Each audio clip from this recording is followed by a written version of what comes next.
Good afternoon. Good afternoon.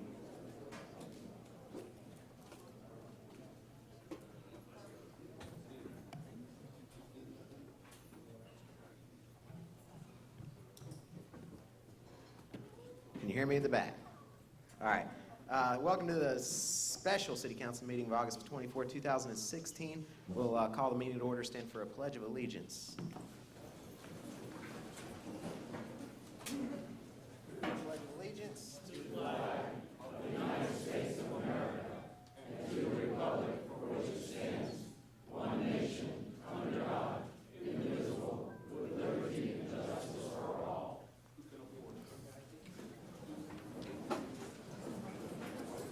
Move on to a formal roll call. Councilmember Carson? Mr. Carson? Present. Mr. Dwyer? Here. Mr. Brady? Here. Ms. Andy Peters? Present. And myself here.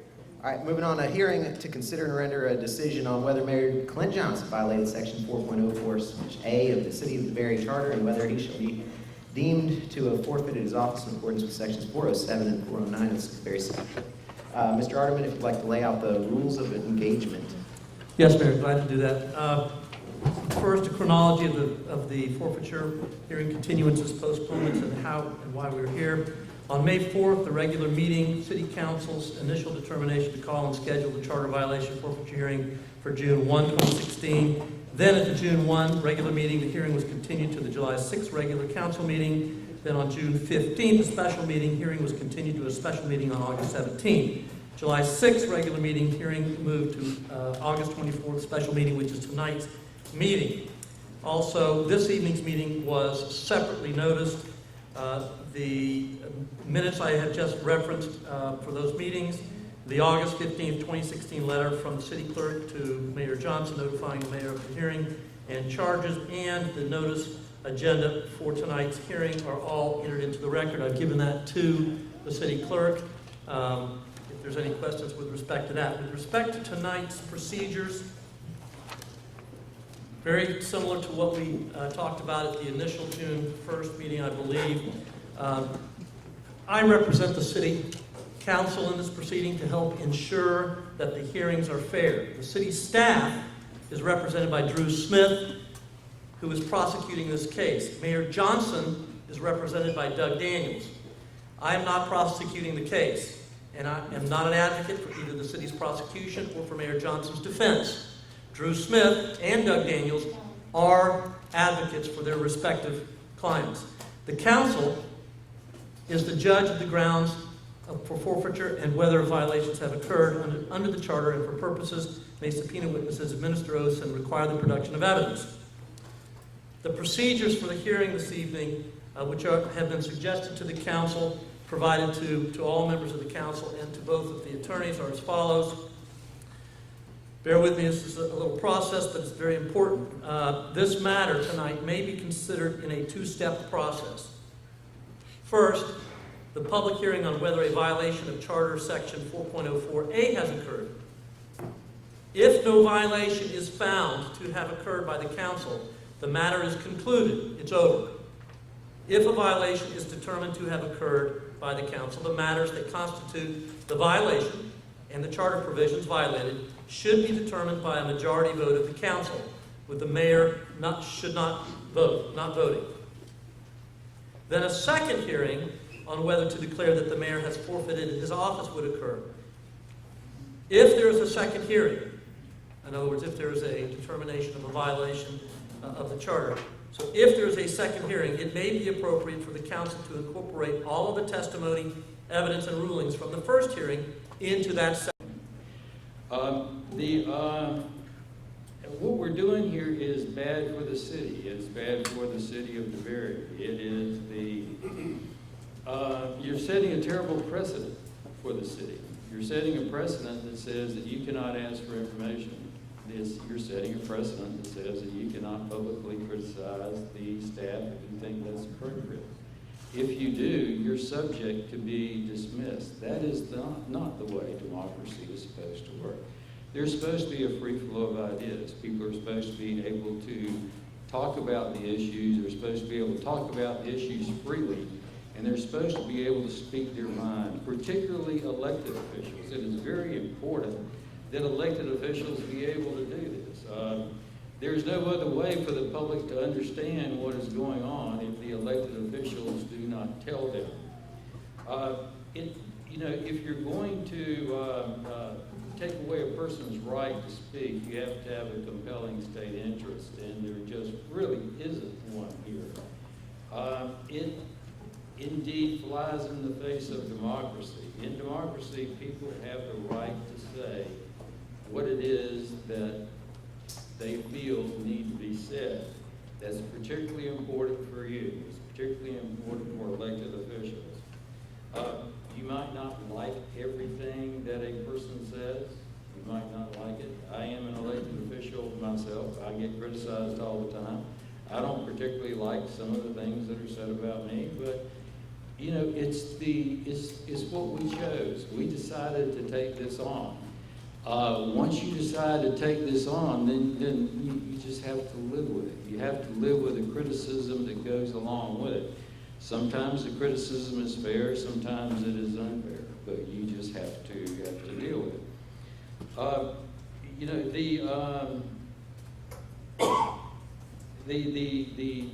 The type of criticism that comes up is sometimes it makes you a better person. It makes you a better public servant. It brings to mind things that you have not thought of before, and it makes you better. But what we have here is a man who is the mayor of this city, who had no authority to give orders, who gave no orders. He gave nothing in the form of an order to anyone. He gave it in the form of requests. And those requests were not followed, not one of them. He, to the extent that he was talking about employment, he was talking about employees not doing a good job. He was criticizing performance. He was not saying hire, fire. To the extent that some of his text messages did get into an employee ought to be hired or fired. It was his opinion. He is free to give his opinion. Giving his opinion is not a reason to remove him from office. It just is not. I ask you to really take a hard look at this and to find the mayor not guilty of having violated any provision of the charter. And the reason why I ask you to do that is that he hasn't. That's the truth. That's just the long and the short of it. He has not violated any provision of the charter and should not be held up to his standard. He should not be subjected to these charges. I have some objections to the continuation of this meeting, and the objections are these, that there's section 100.361 of the Florida statutes, and under there it says that it sets the parameters by which an elected official can be recalled from office. And it says that it preempts any other provision of any other charter. So what it says is that that is the only way you can remove an elected official. And it says that it preempts any other method by which you may want to get rid of an elected official. These charter provisions, given that statute, are contrary to that statute. The procedures you're going by here are contrary to it. You cannot proceed with this with that statute in place. That statute governs what it is you're doing. You can have a recall proceeding, but you cannot do this. This has been repealed by the Florida legislature. We have a number of other issues that need to be addressed. There's due process. There was a prejudicial effect of the memo that went out from the manager. Very prejudicial, that married together plants wanting people to protect themselves against lone wolf gunmen who might want to do harm, and say that law-abiding citizens, the kind of citizens you don't have to worry about, the kind of citizens that reside in DeBary ought to learn how to use guns. to protect themselves against the sort of person who committed violence. But that was twisted into the mayor saying that you know, perhaps, you know, that he was advocating violence for this evening. That was absurd. He used a phrase, no justice, no peace. Well, that is a time-honored phrase used by people who want to achieve justice, who are not out to obtain violence. You see it on the backs of VW microbuses. You don't see it on the backs of you know, pickup trucks with gun racks and things. It is a peaceful slogan. What it's saying is that you have to do justice. Otherwise, what you're going to get is demonstrations and that type of thing. It does not advocate violence of any nature whatsoever. 10 seconds, sir. Okay. The other thing is that there's been a failure to state any violations. That is a due process problem. Okay. There are no violations stated in the charges. Oh my gosh, I don't want to use the word peanut gallery. The audience is correct, though. Your time is up, sir. Indeed. Thank you. Okay, thank you. All right. Moving on to, thank you. All right. Moving on to the witnesses. Mr. Oh my gosh. Smith. Mr. Smith. How hard is that to remember? Easier to forget than you might think. I haven't even had a single drink today. Shocking. Go ahead, sir. City calls Eric Frankton. Eric Frankton.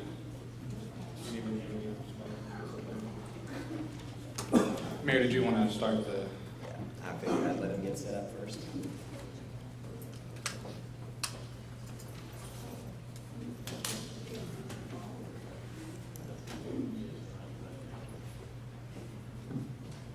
I don't want to sit behind the table. That's intimidating.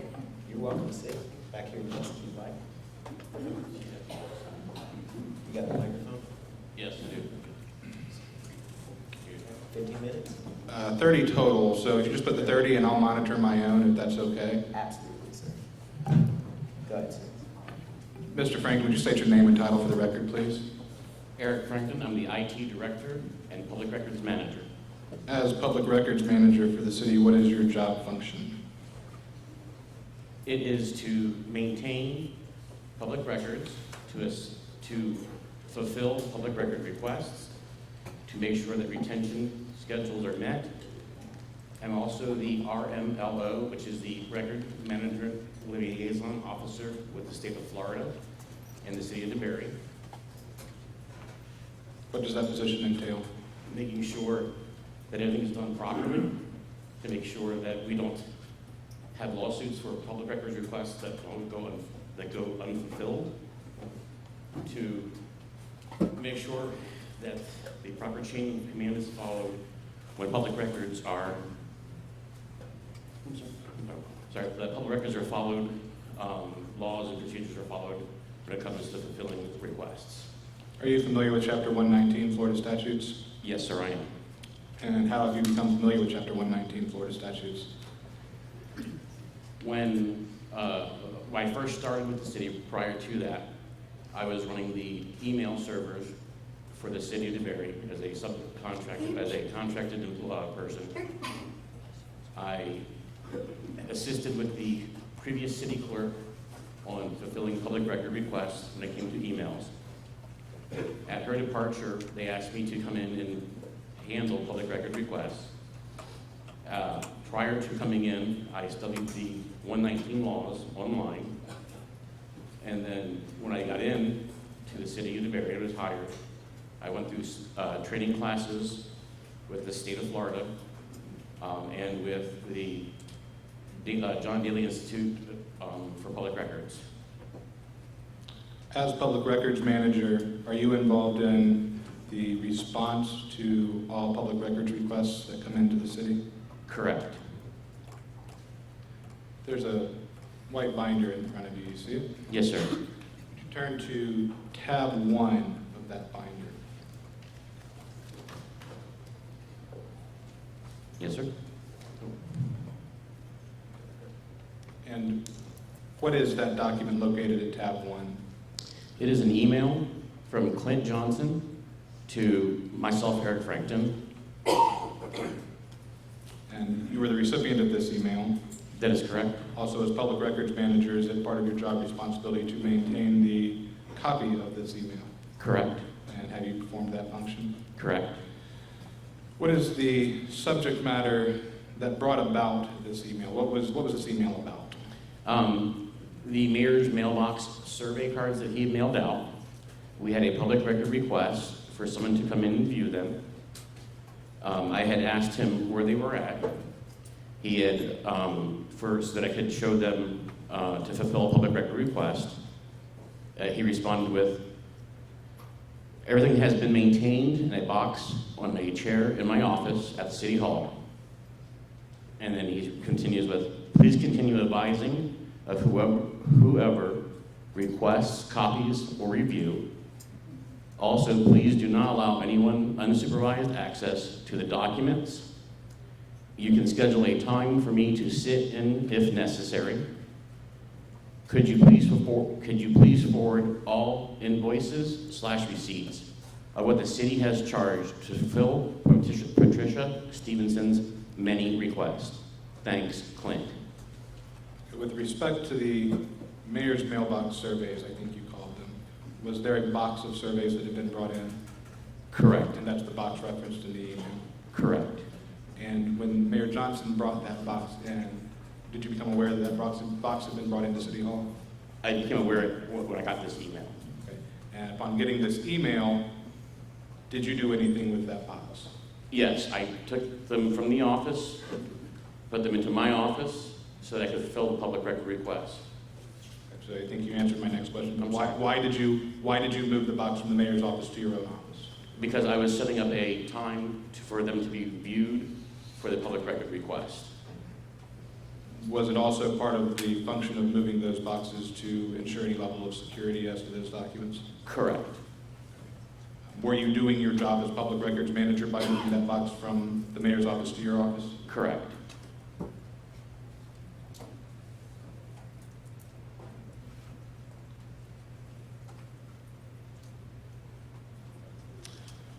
When you received the email from Mayor Johnson,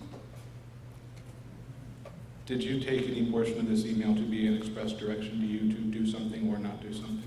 Yes. And explain to me how you took, what portions of this email you took that way. When he referred to what I do, and he said, please do not, please do not allow anyone unsupervised access to the documents. That's my job. I wouldn't do that anyway. And he was telling me how to do my job, and I was angry about it. And I felt that he was giving me a direct order of how to do my job.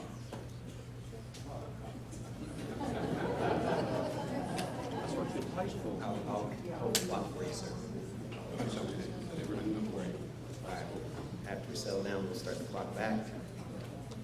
Go ahead, sir. Thank you.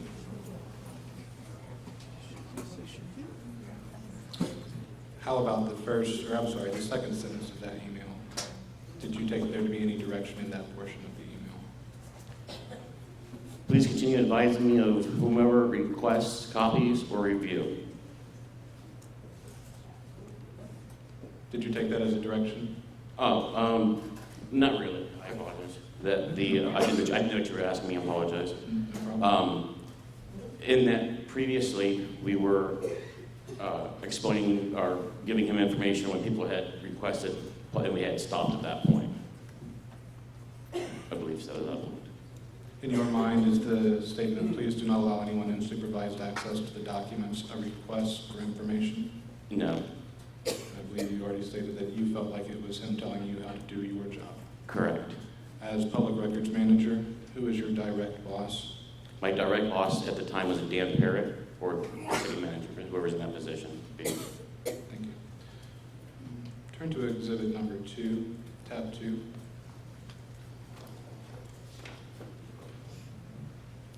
recognize that document? Correct. These are text messages between Clint Johnson and myself. And what is the subject matter of these text messages? This is when Clint was looking for, Mayor Johnson was looking for the surveys in his office. And they In were my in your office. office? That is correct. Is that correct? That is correct. And I think the third text up from the bottom, which was from Clint Johnson, would you read that, please? What are you doing with them? Well, I'm sorry, what are you doing with them that it's taking so long? As of January 24th, what were you doing with those documents? And there was multiple requests to view the surveys.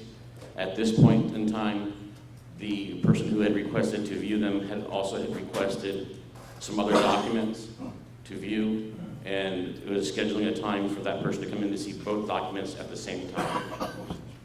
Were you still fulfilling public records requests using those documents? Yes, sir.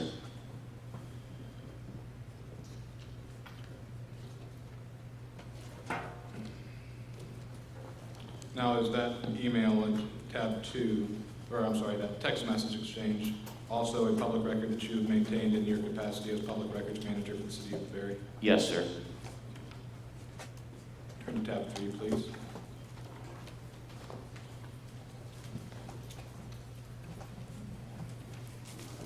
Do you recognize that document? Yes, sir. It is a Twitter message from Clint Johnson.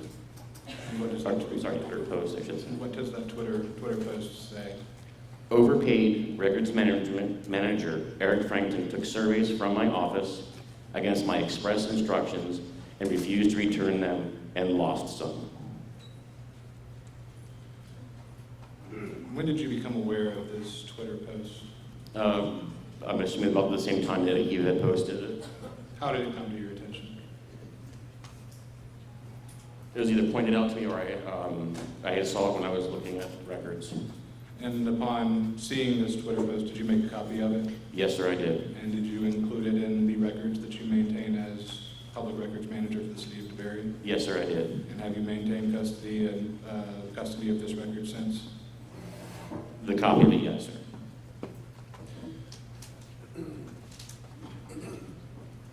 Did seeing this Twitter post confirm your earlier interpretation of the first email we talked about, that it had been direct instruction to you? Yes, sir. And why did it do that? His words saying that they're expressed instructions.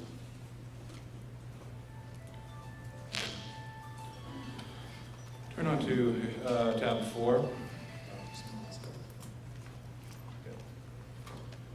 Do you recognize that document? Yes, this is a message from Mayor Johnson to myself. And it is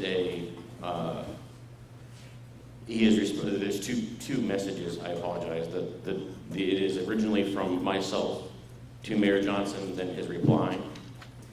I am asking about a public record request for some documents, and it was his response.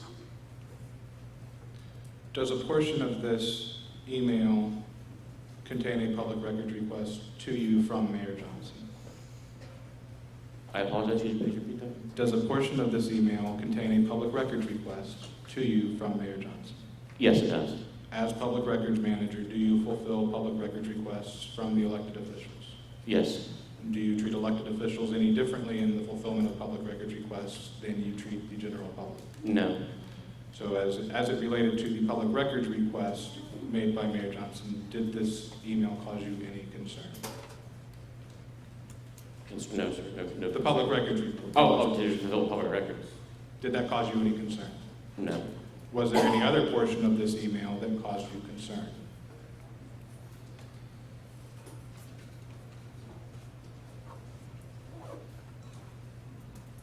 I apologize. Not on his. I do apologize. I'm sorry. I was looking at the wrong part of it. I was looking at my request to him. Where was it? He made the request to see the original request. That part there was the public record request. After that, where he says, if none, I'd like a copy of where it was delivered. That part was not part of the public record request. He also says, I also request to see bills, receipts, invoices, charges to the requester for every request made of me in the last 6 months, which I took as a public record request. The second part of it where it says, if there was no fee charged, I'd like that noted in a complete listing of requests. That part was not a part of a public record request.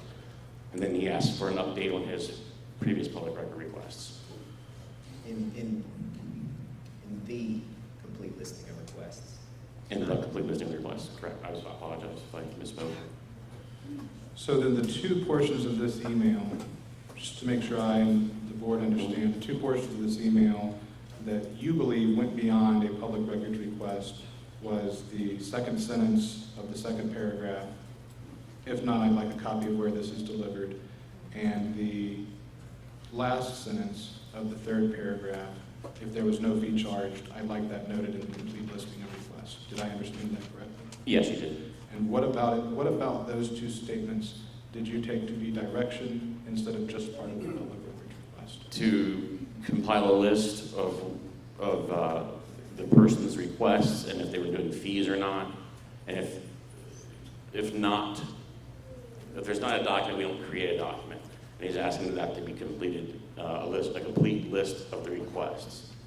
And the above area, I'd like to know, I'd like a copy of where this is delivered is the same. When a member of the public comes in, any member of the public, elected official, member of the public, member from the public from a faraway jurisdiction, comes into your office and asks for public records, do you provide the public records as efficiently as you can? Correct, yes, I do. Member of the public, elected official, member of the public here, member of the public from a faraway jurisdiction comes in and asks you to answer questions about public records. Is it part of your job as public records manager to answer questions about public records? If someone's asking me how to make a public record request like that, yes, I would do that. But if it's like, well, I want to know this information, I'm not here to answer questions on information or on public records itself. I'm here to fulfill public records requests. Let me ask my question a different way. I think you got there, but I didn't do a very good job on my end. If a member of the public comes in and asks you a question, asks you to explain to them a public record, or to compile a list of public records, but then generate another non-existing public record that explains the other public records, is that part of your job function as public records manager? No.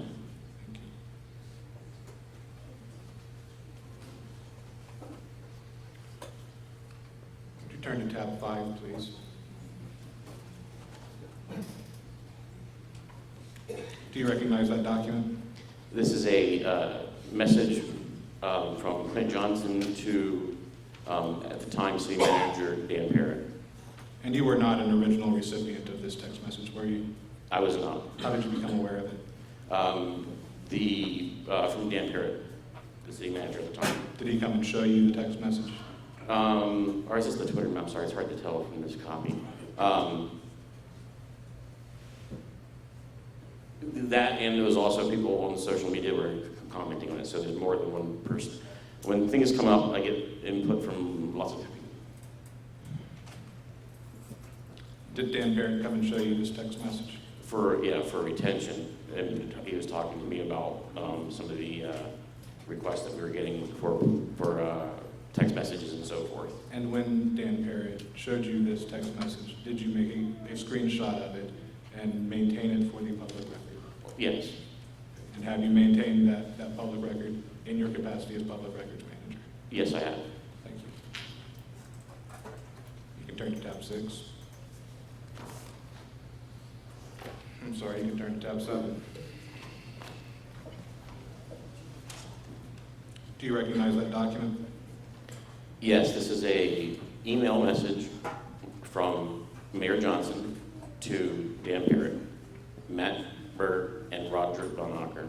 And you were not a recipient of this email message? That is correct. Was this email message later provided to you so that you could maintain it as part of your job as public records manager? Yes, And have you maintained this record since? yes. Thank you. And turn to tab 8.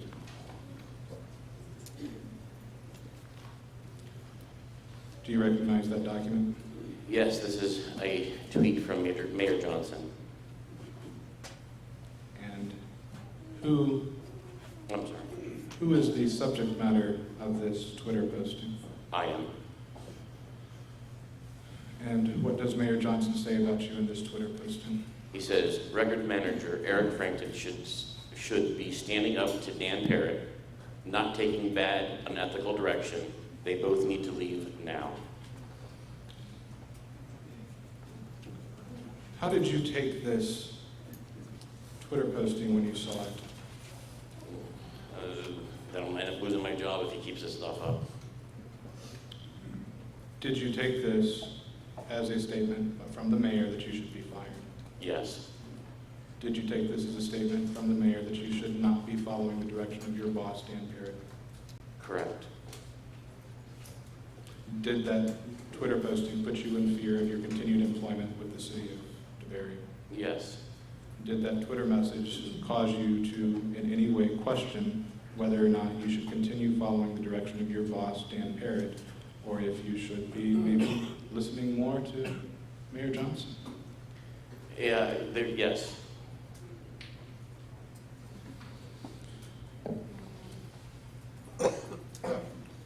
You can turn to tab 9.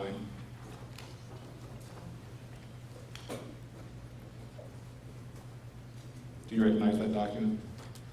This is another tweet or Twitter message from Mayor Johnson. And who is the subject matter of this message? Roger Von Acker. So this one was not about you, correct? Correct. How did you come to be in possession of this Twitter message? Same as others. When I get them, make a copy of them for the record. Do For you public believe records, this, sorry. do you believe this is a public record? Yes, And why do you believe that? because he's referring to, the mayor is referring to staff members. He's referring to a land deal that's going on, or was going on at the time. And what other, and other items like that. And have you maintained that record like the others as part of your job as public records manager for the city of DeBary?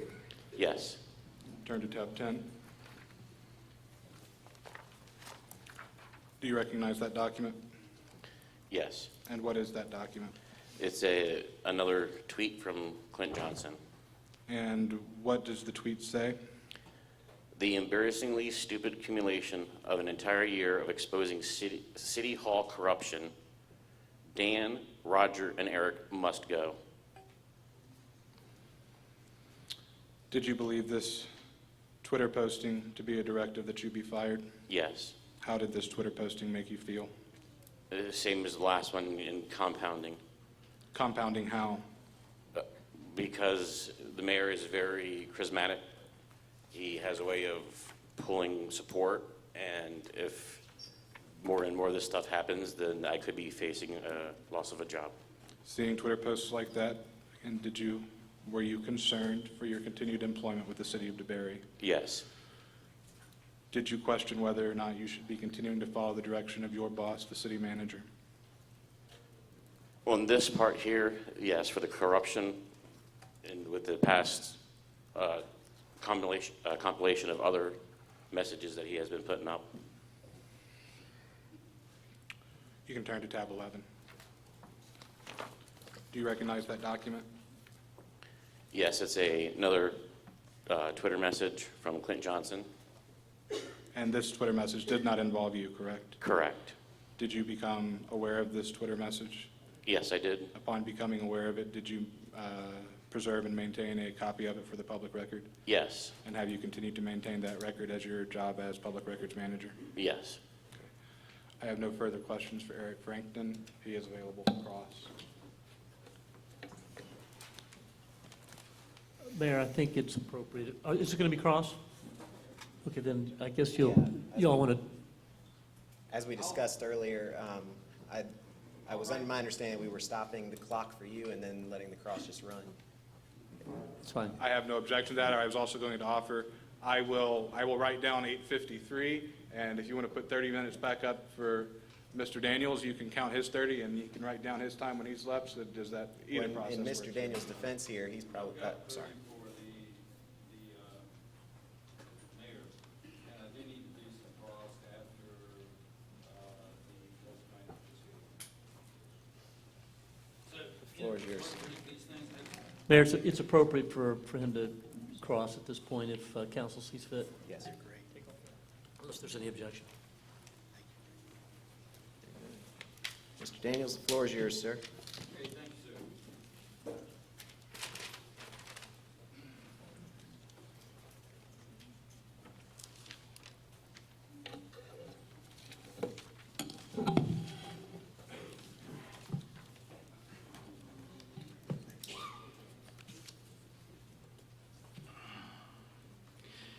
Mr. Frankton, who's your boss? I report, my direct boss is right now is the interim city manager. At the time of all this was Dan Parrott. It was Dan Parrott at the time, and now it's Mr. McLemore, right? Correct. And have you had a chance to look at the charter? Because you've Yeah. been employed. Yes. Now, under the terms of the charter, let's talk about the charter for a minute. Under the terms of the charter, the manager works for the council, is that right? Correct. And you work for the manager.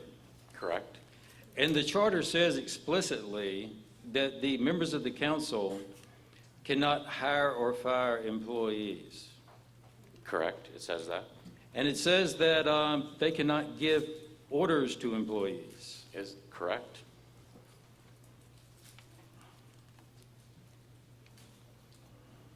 Now,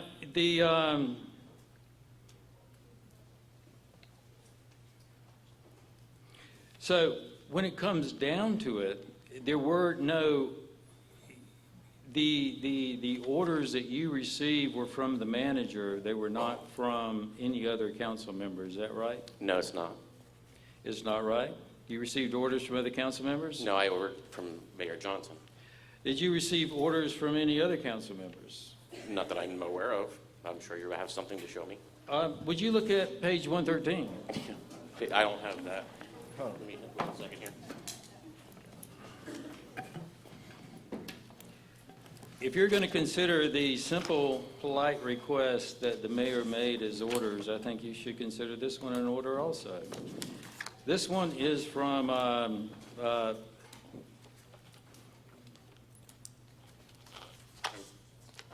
Mike.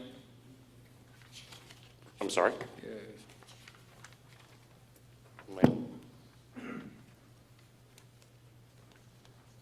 Mike Brady. Oh, Mike Brady. I apologize. Mike Brady. Okay. And it says, this is directed exclusively to you, and it says, please hang on to all the posts since 4/6/16 by C. Johnson in case I need a copy. Thanks, Mike Brady. Is that right? Yeah, he's making a request for me to hang on to the records for a public record request. Did you if I need to consider that make. an order? No, I would not. Why not? He's not telling me how to do my job. He's saying that he may need them. He's saying he might need them. Your excuse eludes me. Yes.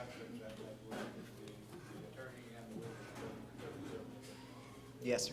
All right, I understand that this is an extremely tense and comical situation, so I must actually direct everyone in the audience to not laugh and disrupt the meeting for sake of fair hearing, and I'm going to have to start shutting it down from here on out, so please Now, show them that respect. okay, we have established that no council member has the right to hire or fire, that no council member has the right to give an order, yet you interpreted the polite request that the mayor made, please do this, please do that, please do the other, as orders, but yet The mayor's was polite also. you determined that this request by Mr. Brady, who asked you to gather up all of Clint's posts since 4/6/16 as what? That's not an order. It seems to me that I'm sorry, I can keep answering your question for you that you keep asking. Is I there do a not difference consider it. between the mayor and the other members of the council? There is no difference of anybody making a public record request. There seems to be a difference. There seems to be one set of rules that applies to the mayor and another set of rules that applies to everyone else. Not when it comes to public record requests. I believe that is not true, and Okay. I will go to January 11 to begin to make that point. I'm sorry, what page? The email request of January 11. Would that- In that email What's your request, page number on that, sir? page number of that be 4 of the memorandum is where I am now. If you look at the request that you sent in, it was, where are the mayor's mailbox documents? And mayor's mailbox documents, what were they? I apologize. Can you please repeat that? Page Is this, 4. am I on What- page 4? Yes. Okay. What were the mayor's mailbox documents? Oh, Mayor Byron's box documents were the items that were placed inside the mayor's mailbox, whether they were the surveys or notes or letters or any other public documents that were put in there. And were you aware that the city attorney had issued an opinion on page 79 that those documents were not public records? 1 second.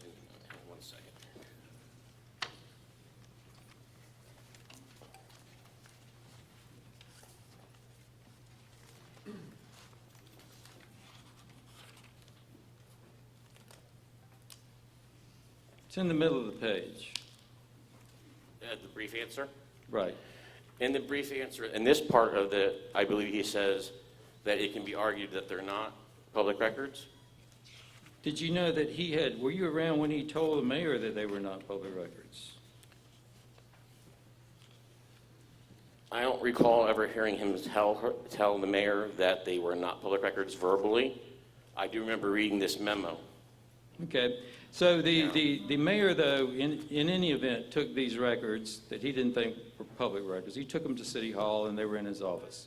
Let's get down to... Actually, can I, on this survey here, Kurt Ardeman actually says in here, and I quote, "Well, it could be argued that the surveys are not part of an official business by Florida, by the statutes, by city based on Mr. Johnson's use of the private funds for the project. A court would likely not find such arguments persuasive, since Mr. Johnson carried out the surveys and furthermore his duties as mayor."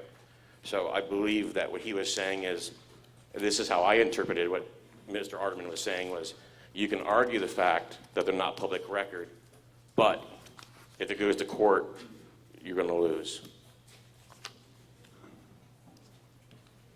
Unless I'm mistakenly reading that. In the brief answer, he says that the return surveys and tabulation results likely become records only if and when they come into the possession of the mayor or another city representative. That's what he says. And yes, the brief answer correct. And that did not happen. That had not happened by that point. What didn't? They were not in the possession of a city official at that point. Now, let's get back down to the mayor's reply. In the mayor's reply, he says, "Please continue advising me of whoever requests copies for review." You had been doing that before, hadn't you? Up until recently, prior to this, yes. And he's just asking you to continue what you had done in the past. Correct. But you stopped doing that. Correct. Why did you stop? At the time, City Manager Dan Parrott had brought it to the attention that Clint was posting these informations online, and it was not looking like a good thing to do. So from that point on, any public record requests for any official or city staff member would go to him, and then he would decide whether or not to pass that information along. So you did not follow, Clint didn't give you an order, you didn't follow what Clint said, you did what the city manager told you to do. That's why we stopped you. That's why I stopped. The city manager has the right to give you orders. Correct. The He mayor does not. Correct. He does not have the right to. You're right. Okay. The second sentence, "Please do not allow anyone unsupervised access to the documents." That is correct. Well, some of the documents were missing. No, I believe they were not brought in. You believe that, but from all the evidence that I've seen, they were. I disagree. Now, you may disagree, but assuming that all the documents were brought in, Some of them were missing, and they were missing from City Hall, which would indicate maybe somebody got unsupervised access. No. That doesn't follow, or did you take No, them? it doesn't follow that. When I took them out of his office and counted them, there were not all there that he was supposedly brought in. And then he had said that he was looking for more of them, could not find more of them, and that he had brought them all in. Well, At that point, they're behind locked doors. Somehow when they arrived at City Hall, they disappeared. Or And maybe they weren't all brought to City Hall. it- Those are both possible situations. I'm going to object to this line of questioning. It's irrelevant to the procedures herein. And frankly, I say to the extent that Mr. Franklin is being attacked for how he does his job, just lends credence to the argument that these were instructions to begin with. Duly noted. They were instructions, who owns these documents, do you The know? city. Why does the city own them? They're a public record. They That belong doesn't- to the city. It does not matter who paid for them. I think your attorney will tell you that there's a difference between ownership and what is a public record. You are correct. There is The who mayor owns. does own the documents, I but disagree. they may be a public record. I disagree that the mayor owns them. They are the city's Why would you documents. think the city owns them? Because they're the public record, and they're the rights for the citizens to have these records. He did it in the mayor's capacity as a mayor.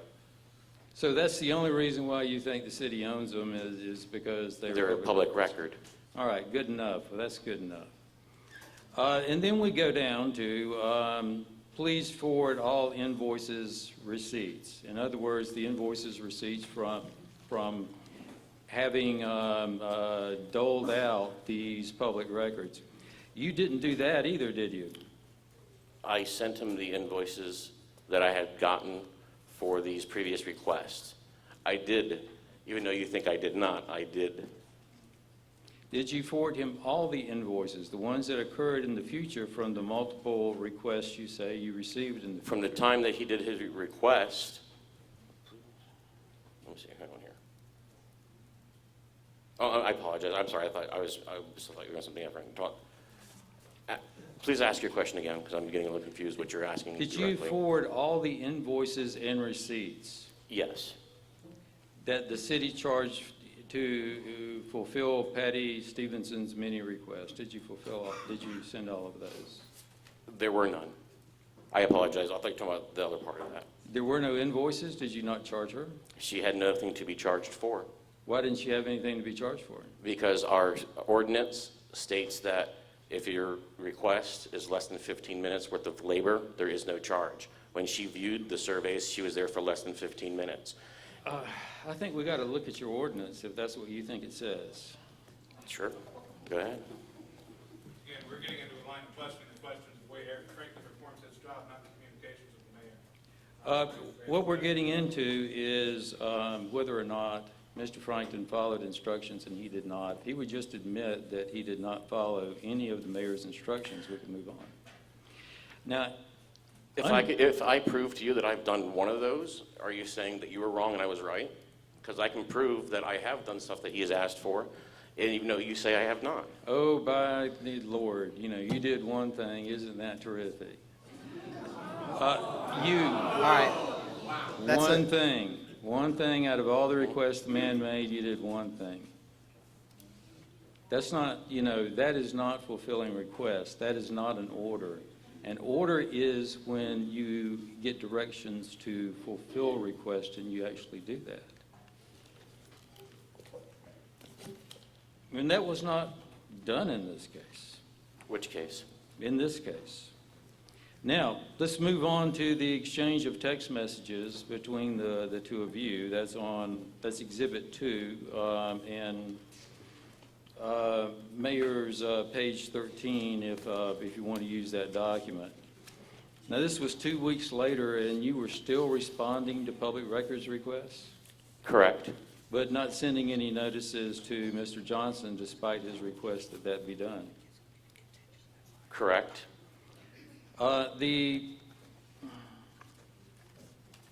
And so there were multiple requests, but they did not go to Mr. Johnson. Let's move on to the The next one, Exhibit 3 to the documents that the city provided, Mayor's page 14, according to mine. This is a Twitter message dated April 21. April 20, do you remember what happened on April 20? As far as this case goes, no. Is that the date that the city commission voted to sue the mayor for public records violations and to file a? I believe so. Okay.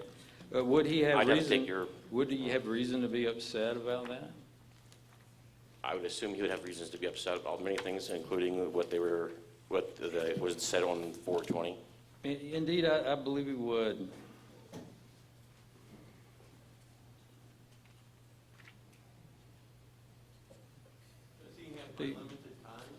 Yeah, it'll go in response, I'm sorry, sir. Mr. Smith will have the right to cross-examine to any extent of time. That was agreed upon earlier. I understand. We're working through these issues that are very important. We've agreed to the time prior to the beginning of this meeting, and we're going to proceed with the hearing. And the clock is not running on purpose, yes. Okay, let's move on to the email. But before we proceed, Council, Mayor, both Doug and Drew, that is the question. If in fact, because I think Drew suggested that cross-examination time be deducted from the direct time. So the question is there unlimited time, or is it going to be constrained? Is it going to be deducted? And how are you going to deal with that? Because upstairs, when we were discussing the time limits, that was actually what was presented. We would make the statement, and then we would open the floor Right. to cross-examination. And it also came before this council for decision and passed without objection. But we did not deal with the question of how long, the council never voted on how long cross-examination was to occur. So that's the issue, I think. Yeah, and I can totally understand the concern of some members of the community, but I would think that everybody would want to ensure all these issues are adequately dealt with, and Mr. Smith will be afforded the same right and opportunity to cross-examine me until And I think 2 things in the will move morning if he'd along like. a little bit quicker. And if I may just jump in, I have no objection to this process, to ensure the due process is afforded. If they have questions they feel they need to ask, questions they feel they need to ask witnesses that I have called, I am happy with them asking whatever questions they feel they need to ask. Yes, sir, thank you. Okay, with regard to the reply to the email of February 11, 2016, I'm sorry, what page are you on?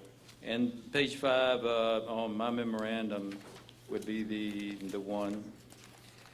Here, what we have is yet another reply. And both of these, let me point out that the mayor did not initiate these email exchanges. He was replying to emails from you. Is that correct?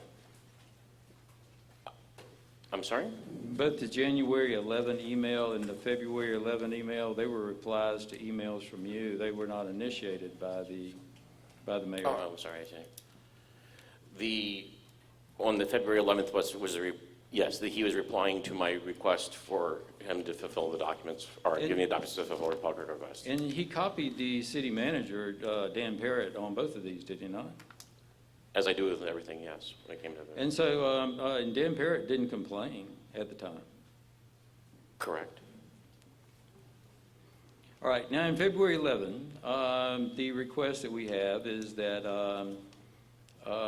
he posted several tweets on a public timeline. He's asked what sort of, what did he do during a meeting, what electronic communications did he use during a meeting, and he says he sent out a couple of tweets, but no big deal. And then at the end, he says he wants to know who it is that made the public records request. Did he get an answer to that question? Yes, And who was it? it was Norm Erickson.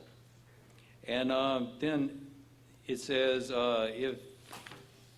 goes on to say that that he also requests that for the last 6 months, he would like to know who has been charged for public records request and who hasn't. Did he get an answer to that? Yes. So for the last 6 months, you sent At the him time, something that showed correct, the him invoices from the Norm Erickson's request and so forth. from everybody's request or just Norm's? I believe, if I'm remembering the request correctly, he was asking from that requester, which was Norm. If you read it the way I read it, it says that he's requesting the invoices from that requestor, not requesters. I could be mistaken. Let me find out where it's at and I'll read it exactly. Okay, and now the text message. Requestor, yes, it is just requestor, single requestor, the one that he was referring to of where. So you no, interpret sent that to. just to be the one? Correct. Okay, now text message from April 20, 2016. This one is the one about canceling the meeting. Cancel this crazy meeting and quit trying to burn the city before you leave. It is a text message to Correct. the city manager. Correct. The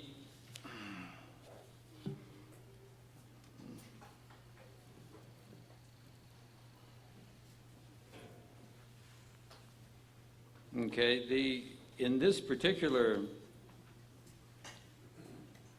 text message, what was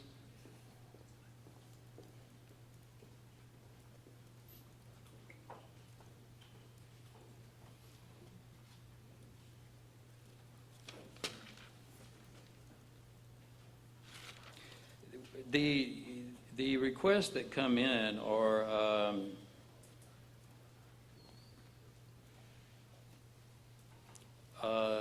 I'm sorry?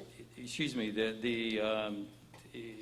this is just something that you archived. You really didn't Correct. have anything to do with this one, That is I correct. gather. Okay, all right. No questions there. Email 16, May 16. This is one to Dan. You just archived that one. And the public Twitter messages were basically, these are public messages, is that correct? If if any council member or makes a tweet or doesn't matter the format. It can be a text message, it could be Twitter, it could be Facebook. It doesn't matter what social media site it is. But if it's about city business and so forth, it could be considered public record and taken as a public record for archiving. Okay, or for but retention. these were messages to the public. These weren't directed specifically to the staff. It does not matter who it's directed to if it's about city business. Well, I understand that you keep it, but these were directed to the public, not the city staff. Are you asking me or telling me? I'm asking you, are Twitter messages addressed to the public or to the city staff? It's a public message. He put it as that. Thank you. The Twitter is a public. Twitter is a public.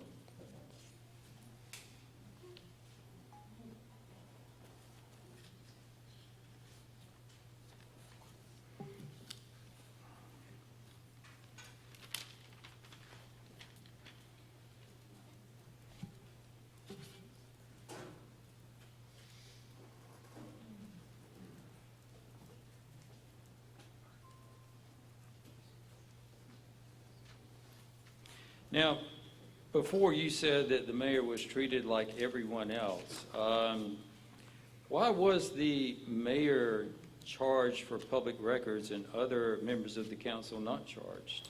If I received a public record request from any council member that warranted, as in therefore it was longer than 15 minutes or whatever the case may be, then they would be charged, quoted and charged the same way.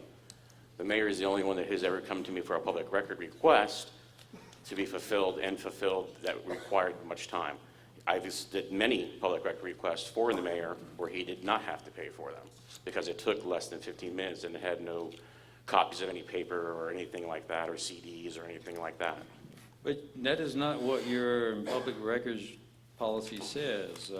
If you look on page 129, down at the bottom, it says that documents readily available.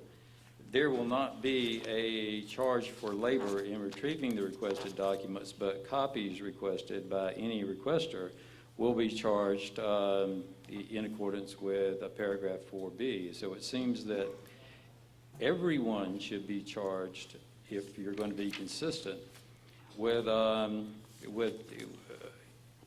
if what you're going to do is provide copies. If I'm charging, if the request requires a single sheet of paper, it would cost 15 cents. But If it took me less than 15 minutes to do that request, the request would cost you 15 cents just for the paper, not for any labor. Did you ever provide a copy to any other council member? Not on any public record requests that came to me. So you never provided paper to anyone? Not at their public record request.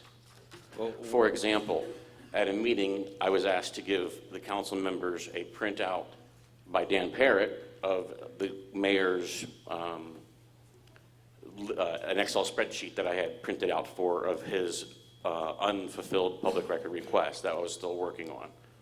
I gave them all paper, but that was not a public record request from them. Dan Parrott, my boss, told me to make a copy and give it to them, and I did that. That wasn't them asking for a request. That's as an example. all right. And on that same note, Clint asked for a digital copy of that same thing, and I gave that to him too, at no charge, and that was a public record request. Well, hadn't you already provided a digital record of that to everyone else? No. I gave it to Dan Parrott, and So it was already prepared? it was already prepared, right, so that's why I'm You saying. just had to send it to him, that was it? Correct, and it was no time, and there was no charge for it, and all that kind of stuff. There was, again, it was less than 15 minutes, it was a readily available document, I gave it to him, and it was a public record request. All right, one more thing, and I will let you go.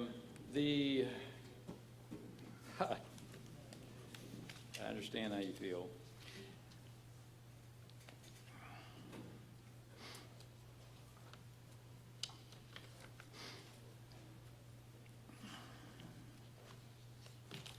We have a public records request. It is page 144, and it's addressed to me, and it's saying that for the emails that I had requested, that it would come out to be 48,000 emails, Correct. and that you would have to look at each one for 30 seconds each, and that would amount to $17,454 for me to have that email. $56, yeah, but yeah. For me to have that fulfilled.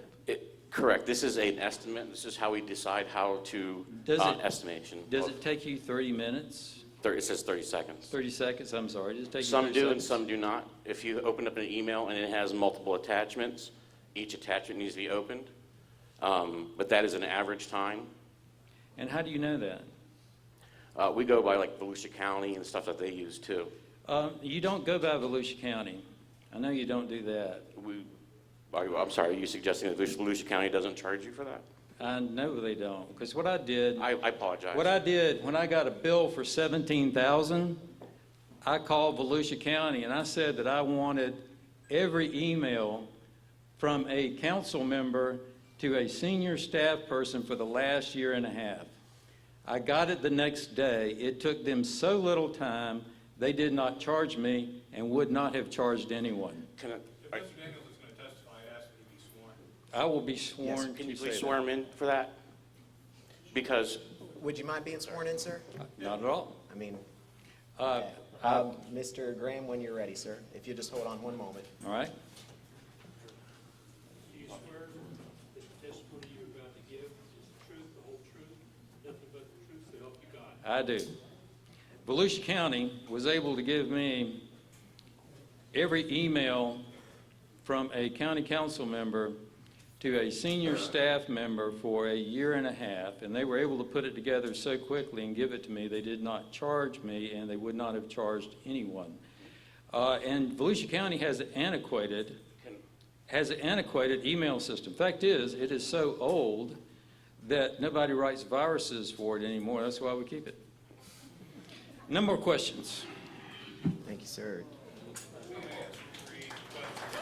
Yes, sir. Yeah, no, there's no, we can't do the clapping. I want to clap with you, but we can't do that tonight.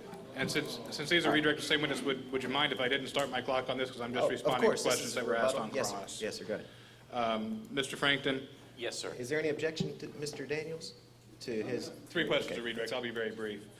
Mr. Daniels referred you to page 113 of his packet and an email from Mike Brady at the top of that page. And I believe you said, but I want to make sure I understood, that you interpreted that email as advising you that a future public records request may come. Correct. And so is your statement that you followed that records request, or you maintained those records because there may be a public records request coming? Correct. Is that part of your job as public records manager? Correct. Do you believe Mike Brady directed you to do anything? No, public record request. Did he direct you as to how to tell your job, how to do your job? No, sir.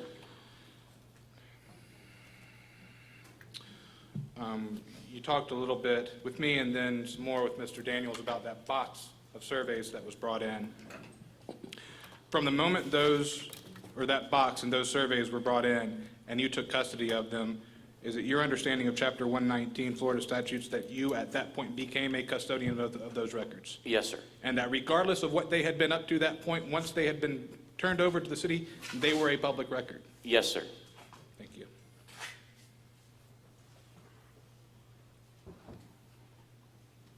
Mr. Daniels asked you questions as to whether or not Twitter posts are to members of public or to members of city staff.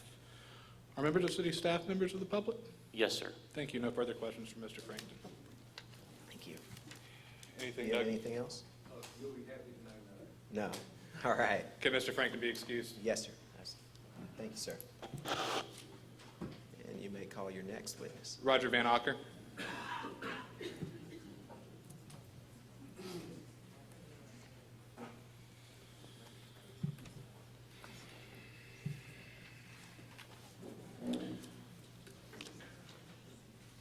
Mr. Van Acker, you were previously sworn, correct? Yes. Go ahead. Mr. Van Acker, would you state your name and title for the record, please? My name's Roger Van Acker. I'm the TOD Marketing Director, Transit-Oriented Marketing Director, and the Economic Development Manager for the City of DeBary. Sorry about that. How long have you served the city of DeBary in that role? For about 15, 16 months. See that white binder under the big stack of paper in front of you? That white binder up to the top. If you will open that binder to tab 7.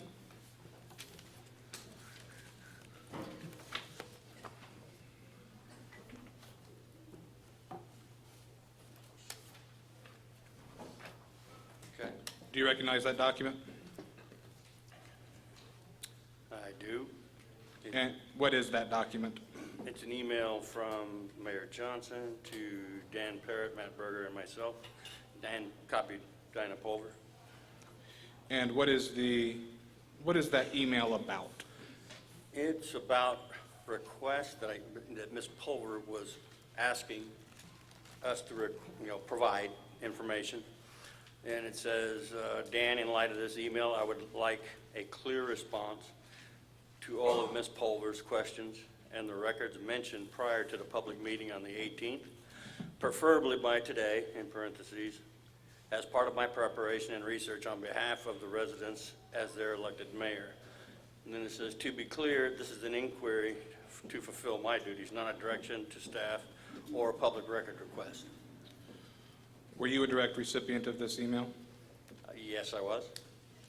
And did you take this email to be direction to you to perform certain tasks? I did, even though it was a request for us to do something that, we were in receipt of Ms. Pulver's emails and requests, and I can't recall exactly what they were, but we were instructed to basically not provide certain information. Were you instructed not to provide or to provide certain information? Not to provide. And then this mayor's request was asking us to provide it. I understand. Thank you. And who gave the instruction not to provide? The city manager. Thank you. Now, you read, as you're reading out loud, that last sentence, to be clear, this is an inquiry to fulfill my duties, not direction to staff or a public records request. Correct. Do you believe that it's possible to make a direction to somebody, to give an order to somebody, and then wink after giving and say, but by the way, this is not an order? Does that change the initial nature of that direction or order? No, I mean, yeah, certainly you could make a request and say this is not a request. If you could say anything you like. When you received this email, and you've already stated you felt that it was direction to you, did the fact that the mayor had tried to call it something else make you think, oh, it must not be a direction? No, I took it very seriously that this is something he wanted done. Thank you. Turn to tab 9.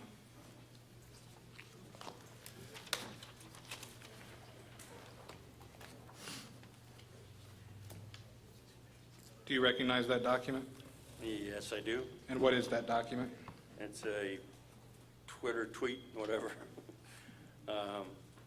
from Mayor Johnson. And what does it say?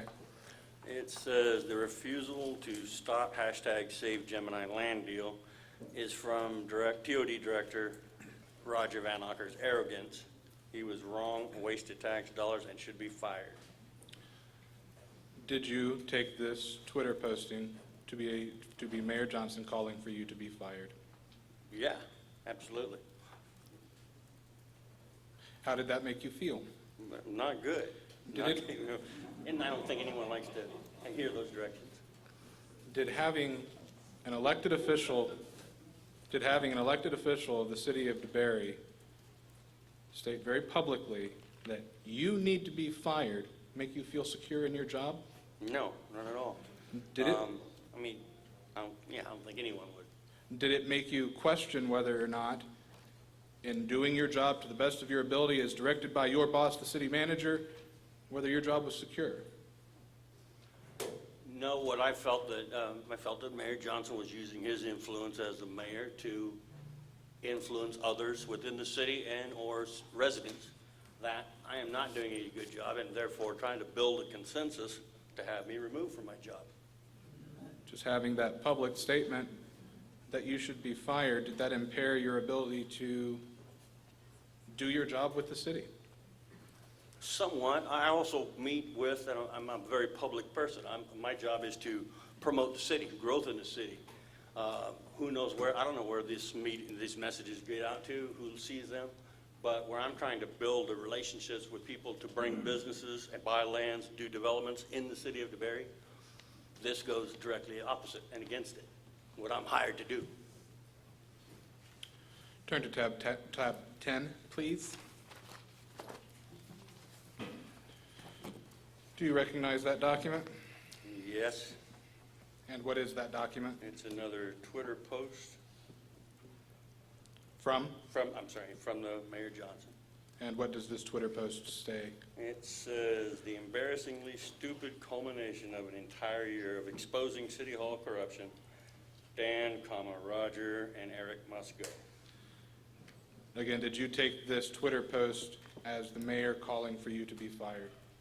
Yes, I'm continued influence to have me removed, yes. Would you turn to tab 11, please? It's one of my favorites. Do you recognize this document? Yes, I do. And what is this document? It's another Twitter post. And what does this Twitter From the post say? It says, again, huckster Roger Van Ocker needs to go. Time to close this ugly chapter on hashtag DeBary, history, and work forward. Did you take this Twitter post as the mayor calling for you to be fired? Yes. Needs to go, I guess, would be same as fired. Thank you. No further questions from Mr. Van Ocker. He's available for cross.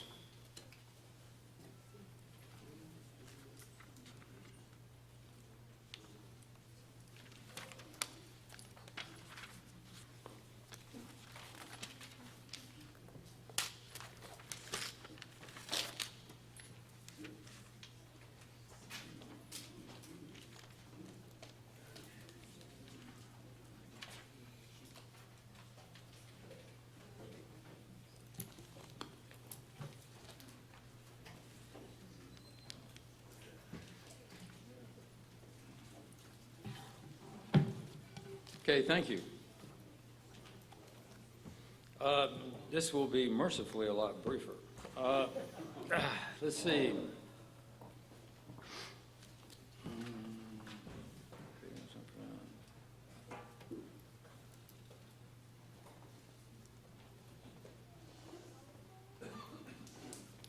Okay, let's turn to the email from Ms. Pulver.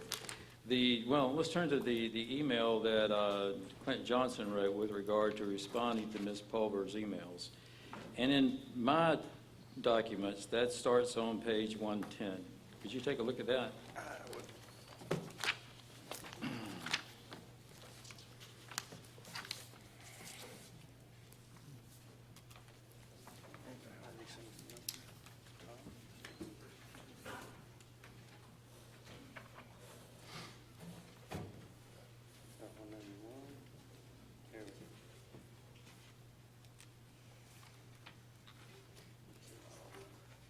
one.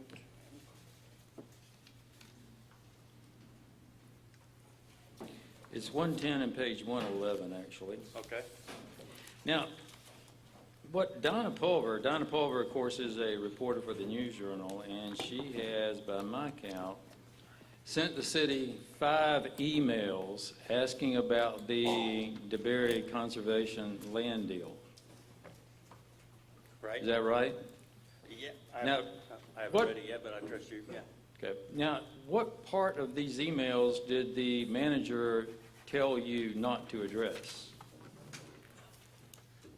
I don't know. See, I'd have to read it and reacquaint myself. I don't mind. Okay.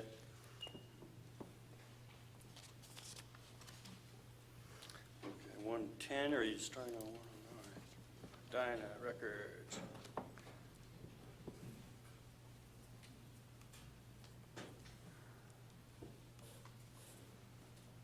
I mean, we had provided a lot of information to Dinah. She had the, I believe by then, she already had the copy of the contract with Biotech. Documents for, I mean, some of these things she's asking for don't exist at the time, didn't exist. There were, so there were some of the information we already gave her. She continued to ask for some of the same information, maybe not understanding what she had in her hand. So what was it you were told not to give her? Basically, we were told just to, to stop the nonsense. 'Cause it Stop was- the nonsense? Yeah, I mean, it was a continued wasting a lot of time from city staff to go over it and to provide things again and again, of things that she'd already had. So- And asking for her, they weren't public record requests. She was asking for information that she wasn't privy to. What information would she not be privy to? I don't think that's a topic right now either. Uh, I mean, it this is is a- not the point of the. Well, let's look at the mayor's email. What he says is that Ms. Pulver is asking some good questions, my paraphrasing. She's asking some good questions and some information that I would like to have in order to make policy decisions with regard to this city. It's necessary for me to be able to make policy decisions. She doesn't have it. Mayor Johnson looked at it. He didn't have it. Probably the other council members didn't have the information either. Why hide it? I mean, why not? Well, why don't you go back and read the prior, why don't you go back to the questions I'm restating here. Who is the developer Roger and Van Acker referred to at the October meeting? I didn't. She kept inferring that there was some, and as the mayor quoted, shady land deal going on. There wasn't. And I think since then, the truth has even been verified and restated that it wasn't, and there was none. There was no developer? No, there was no shady land deal. Well, there was no developer picked out. You guys did a plan with no developer? We're doing a master plan for a whole area. You're not a developer, I represented many developers. but you never worked on the planning, I guess. I'm not a planner, but I have represented more developers than you can shake a stick at. That's great. I've developed a lot of land.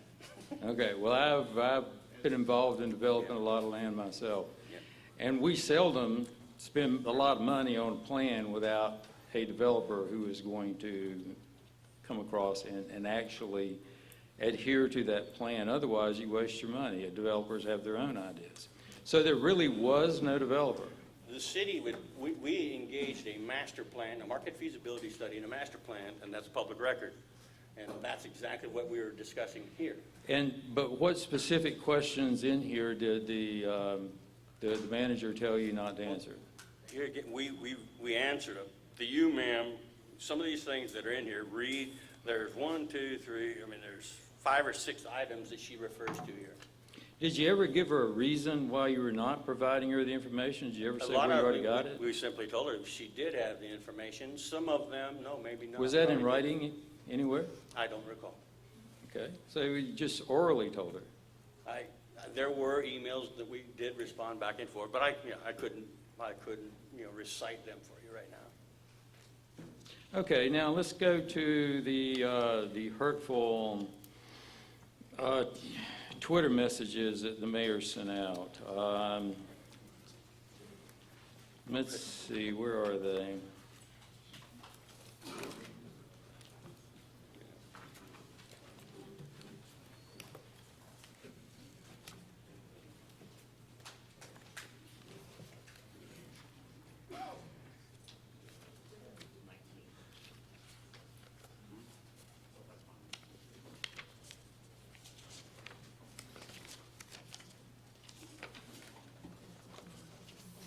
think it is 19. Or 119. 21.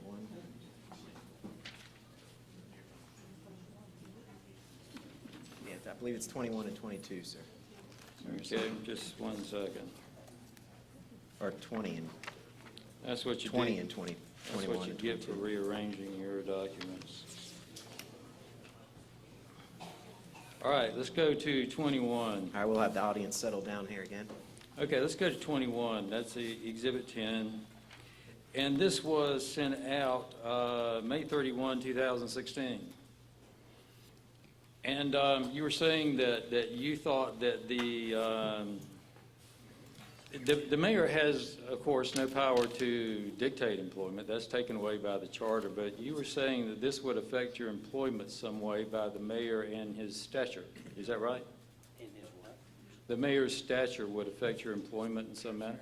I'll ask you speaking to the mic because Is that correct, or did I misstate it? I was saying, I believe that what I said is that he was using his influence to possibly to influence anyone you can, whether there be citizens or council, for, that I should be removed from my position.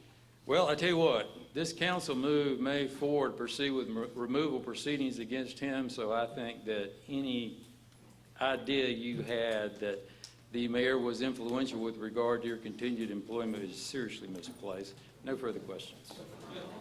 Thank you, sir. Would you like to rephrase? You good? No further questions. All right, you're all set, Mr. Van Acker.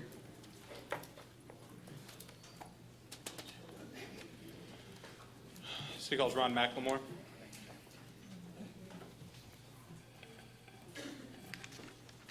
It's okay, I'd like to sit here. Just grab that binder, if you will. Yeah, right. Mayor, I'm ready. You can go ahead. Yes, sir. Mr. McLemore, state your name and title for the record, please, Ronald W. McLemore, and your position. interim city manager. How long have you been in city management? Over 40 years. Do you know a thing or two about council manager forms of government? I know a lot about council manager government. Can you turn to tab 5 in that binder, please?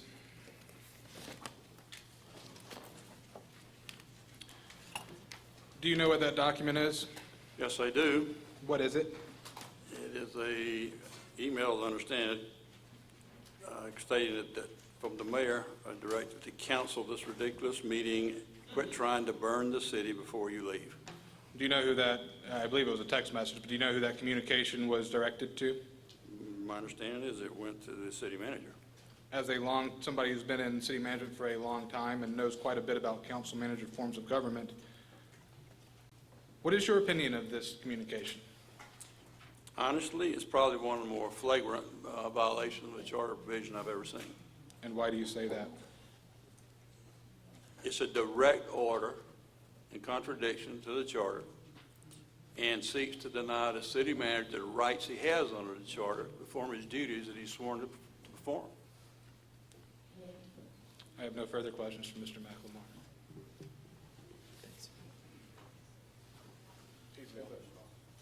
No questions? Well, I'll tell you what, I got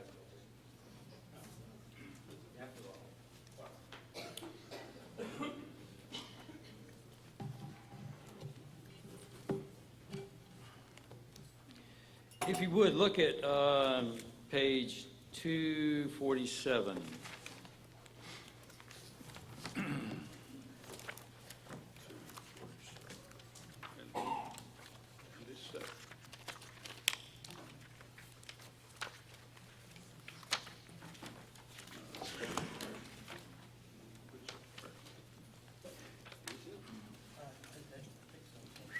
Way back there. Oh, okay, got it. Right. Now, how do you feel about this meeting? Do you feel safe? Do I feel safe in this meeting? Yes. I do feel safe in this meeting. Now, this is the memorandum you wrote saying that this meeting would be dangerous and ought to be closed to the public, and it needs to be held in the old chambers, and everybody needs to be carted off over here. But you do feel safe in this meeting. You don't feel threatened at all. At this point in time, with this meeting. I feel very safe with the provisions that we have put in place to protect every person in this meeting. Now, how many DeBary, City of DeBary meetings have you attended? I'm sorry, How many City of DeBary meetings have you attended? 3, 4? Have there been any violence in any of those meetings? No. Now, this is my 4th meeting coming over here on this same subject, and I've never seen any violence occur. Has anybody told you there was any violence in any of these meetings? I think if you read this memorandum in its context, it's very clear that based on the comments that was made to the public through the mayor's tweeter, I probably received 30 to 40 phone calls and numerous emails saying that people felt unsafe, they were afraid to come to this meeting, and they, quite frankly, were afraid of their mayor. Now, how do you expect me to react to that when we're going to have a meeting involving the mayor? Well, Can I finish, please? certainly. Under this charter, I am the one responsible for you, this council, everybody sitting here, their safety.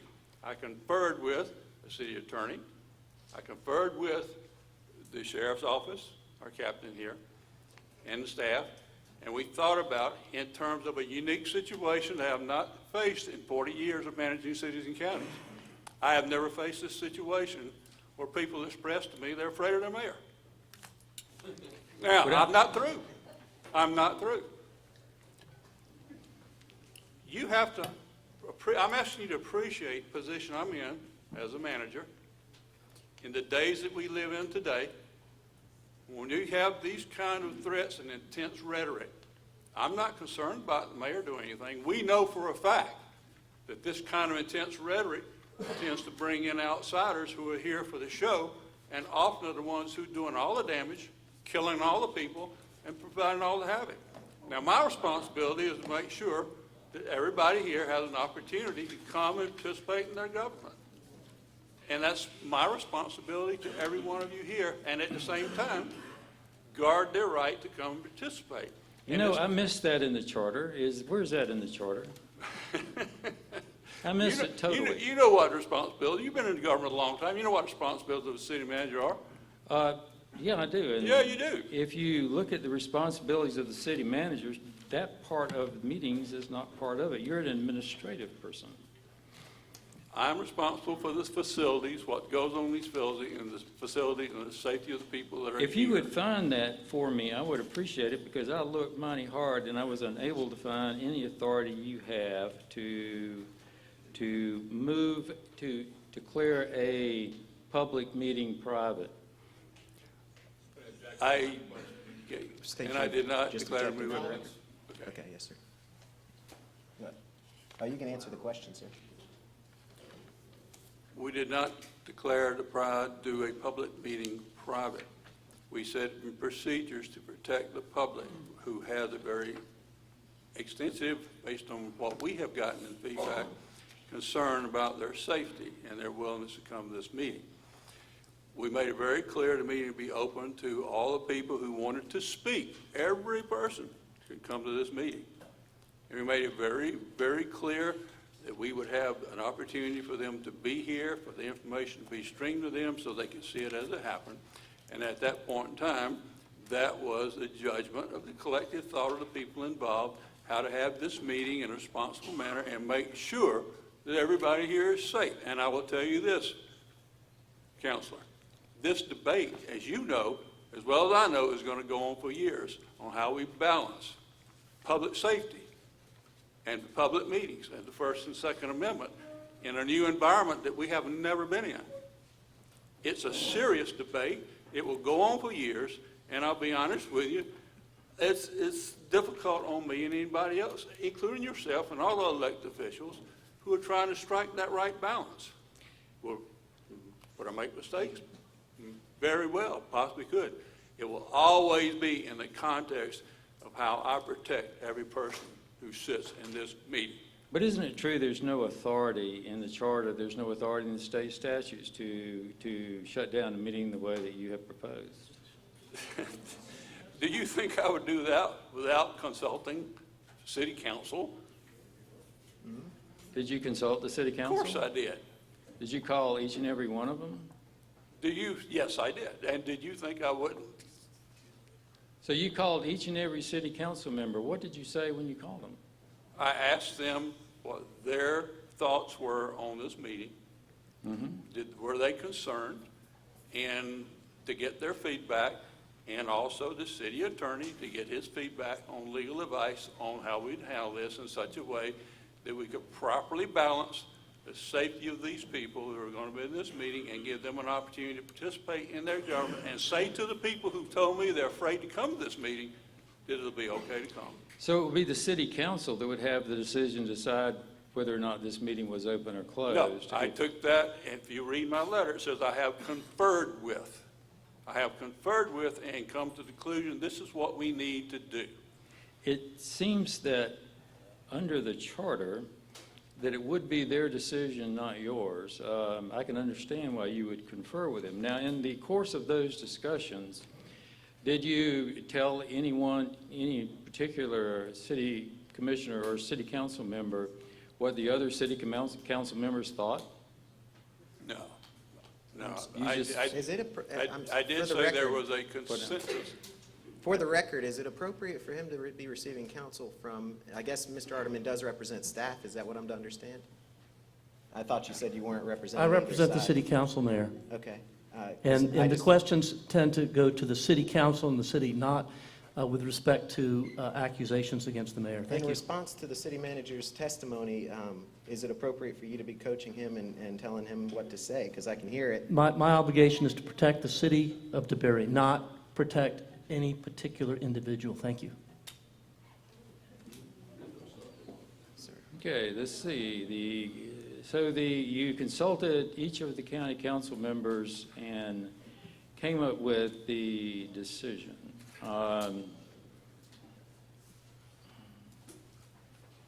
As well as the sheriff's office. And there is nothing in the charter that you can point to that gives you the authority to do this. Oh, I think it's all over the charter. I'm responsible for facilities, I'm responsible for Show me building. one line, just one line, I'll be happy. I believe it says that the city manager is responsible for all the operations of the city. That would include meetings, to make sure, and then that would include, I would think, because I've only been doing it 40-something years, keeping the people here as safe as possible.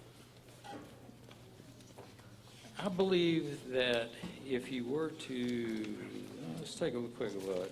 I'm going to have to ask the audience to quiet down, please. Take a quick look.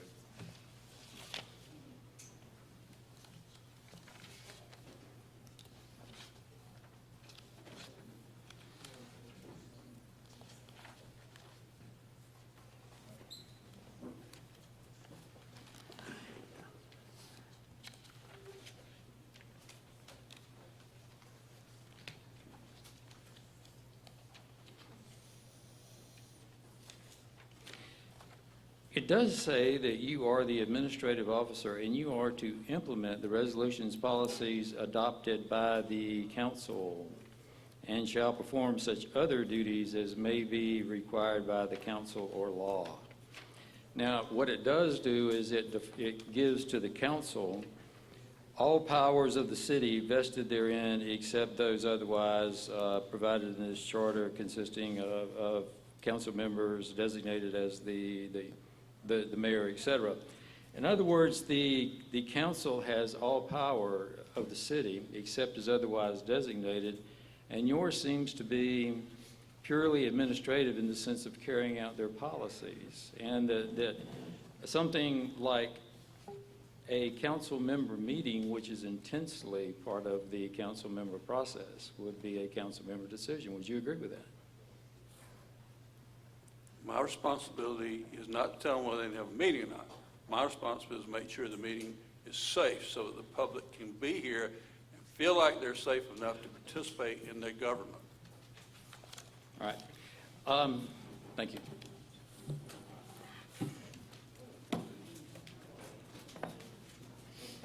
Yes, sir. One moment.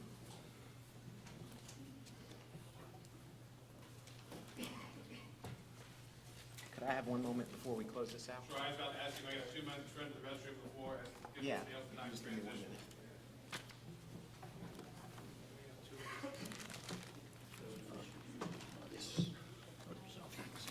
Mayor, Council, why don't we take a 5-minute break for folks? Would that make sense? Council, 5 minutes?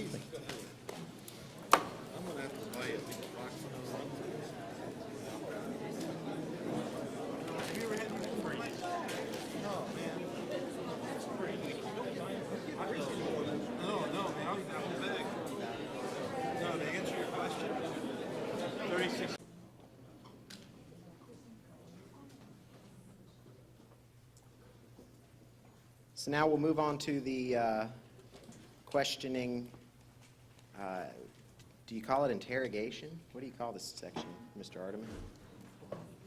It's the mayor's case. The mayor's case? Okay. We're moving on to that part. So, Mr. Daniels, the floor is yours, sir, for up to 30 minutes.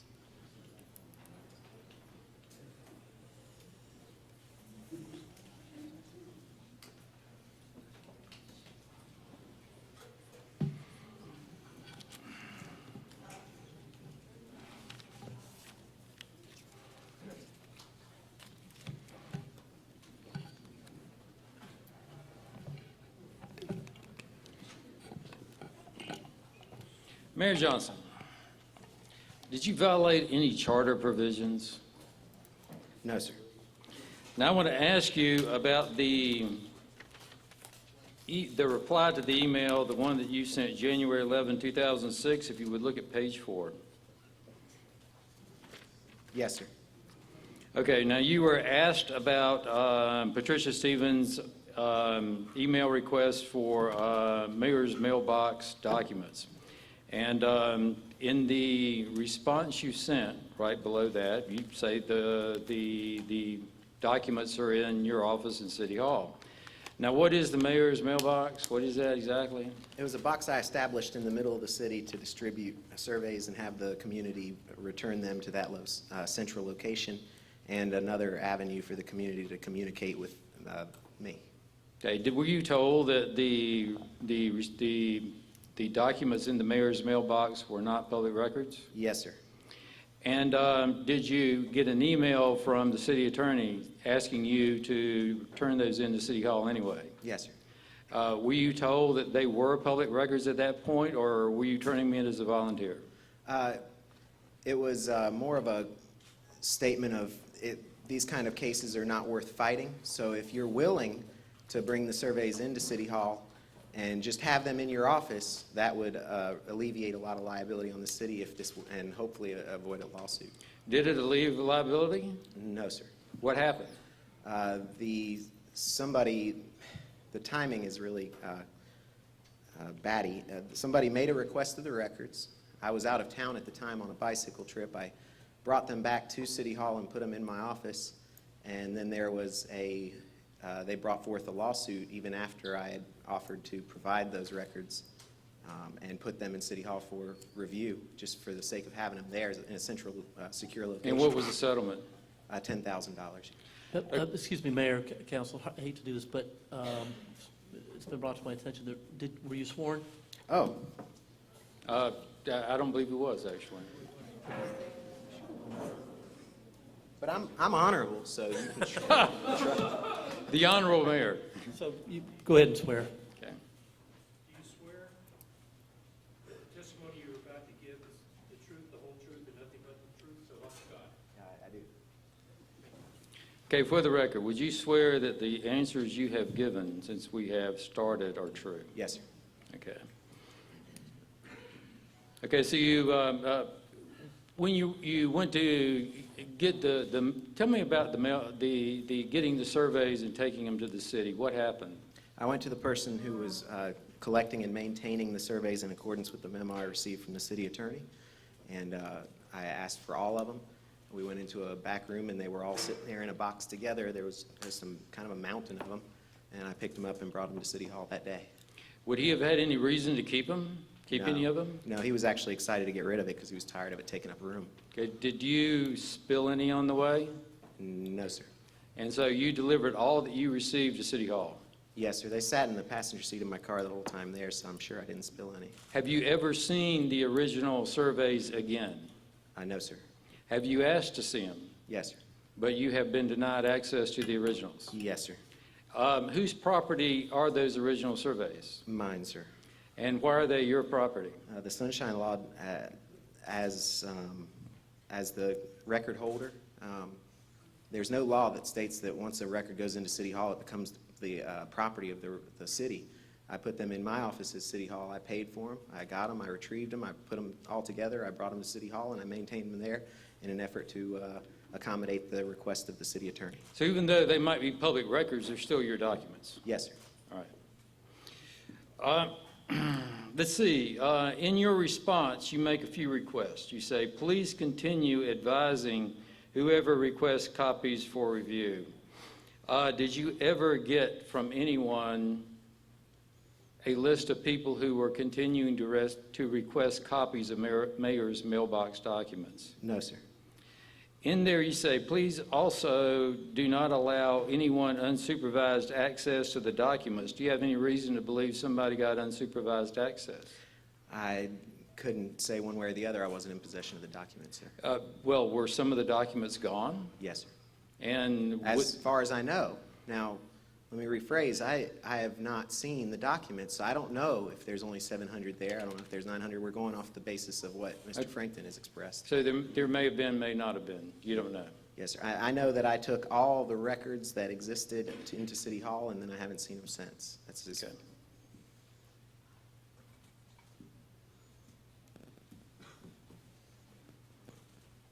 And then you go on to say, please forward all receipts of what the city charged to fulfill Patricia Stevens' many requests. Did you ever receive any receipts? No, sir.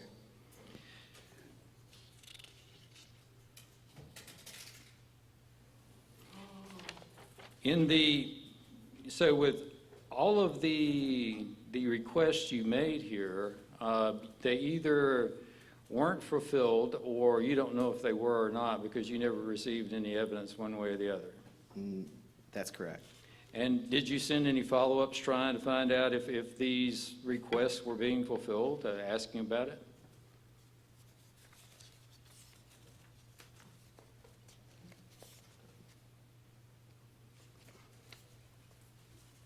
I believe so. And what response did you get? In response to the records being gone, or the response to the fact that I didn't receive an update on the... Start with the update. Okay, so we'd move forward to January 11th. Let's see, let me make sure.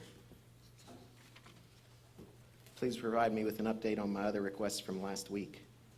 And did you get that?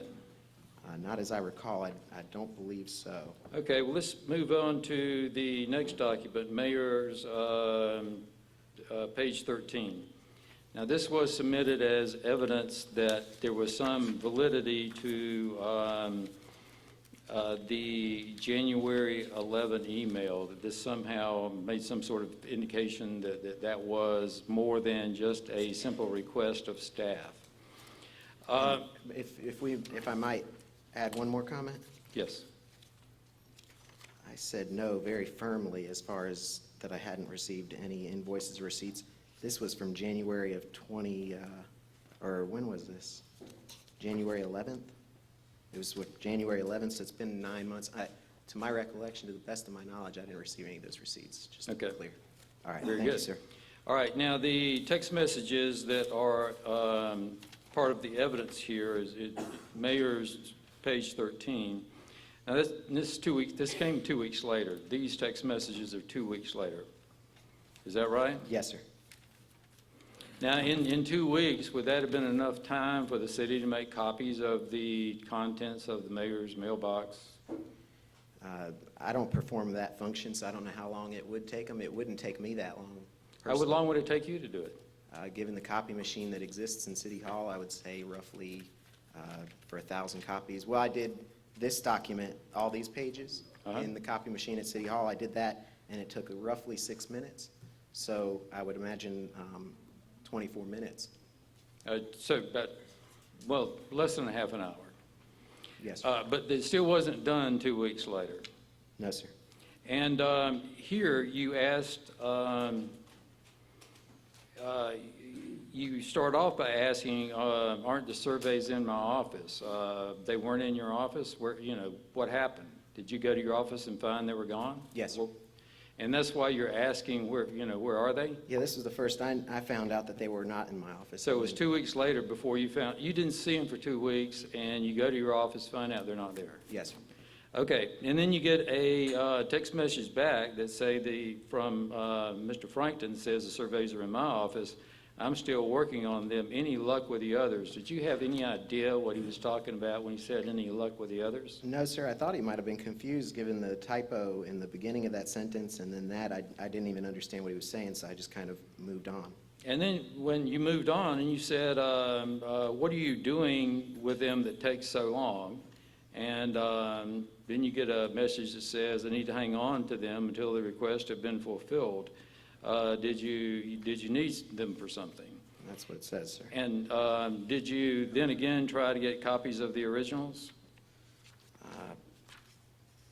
I'd have to look. I don't recall. I know as I recall, I asked him several times. This is the one that was documented, but it wasn't until after this. But you asked for them several times later and they were not returned. Yes. Well, I mean, I didn't have them obviously in April, given this very next message. Okay. I know I did ask for them when the hinting came across that the city council was going to sue me for not having them. Okay. Well, let's move on to the next one then. That is page 14. And this is the text message that is dated April 21. What happened on April 20th? The city council voted to sue me for public records. Had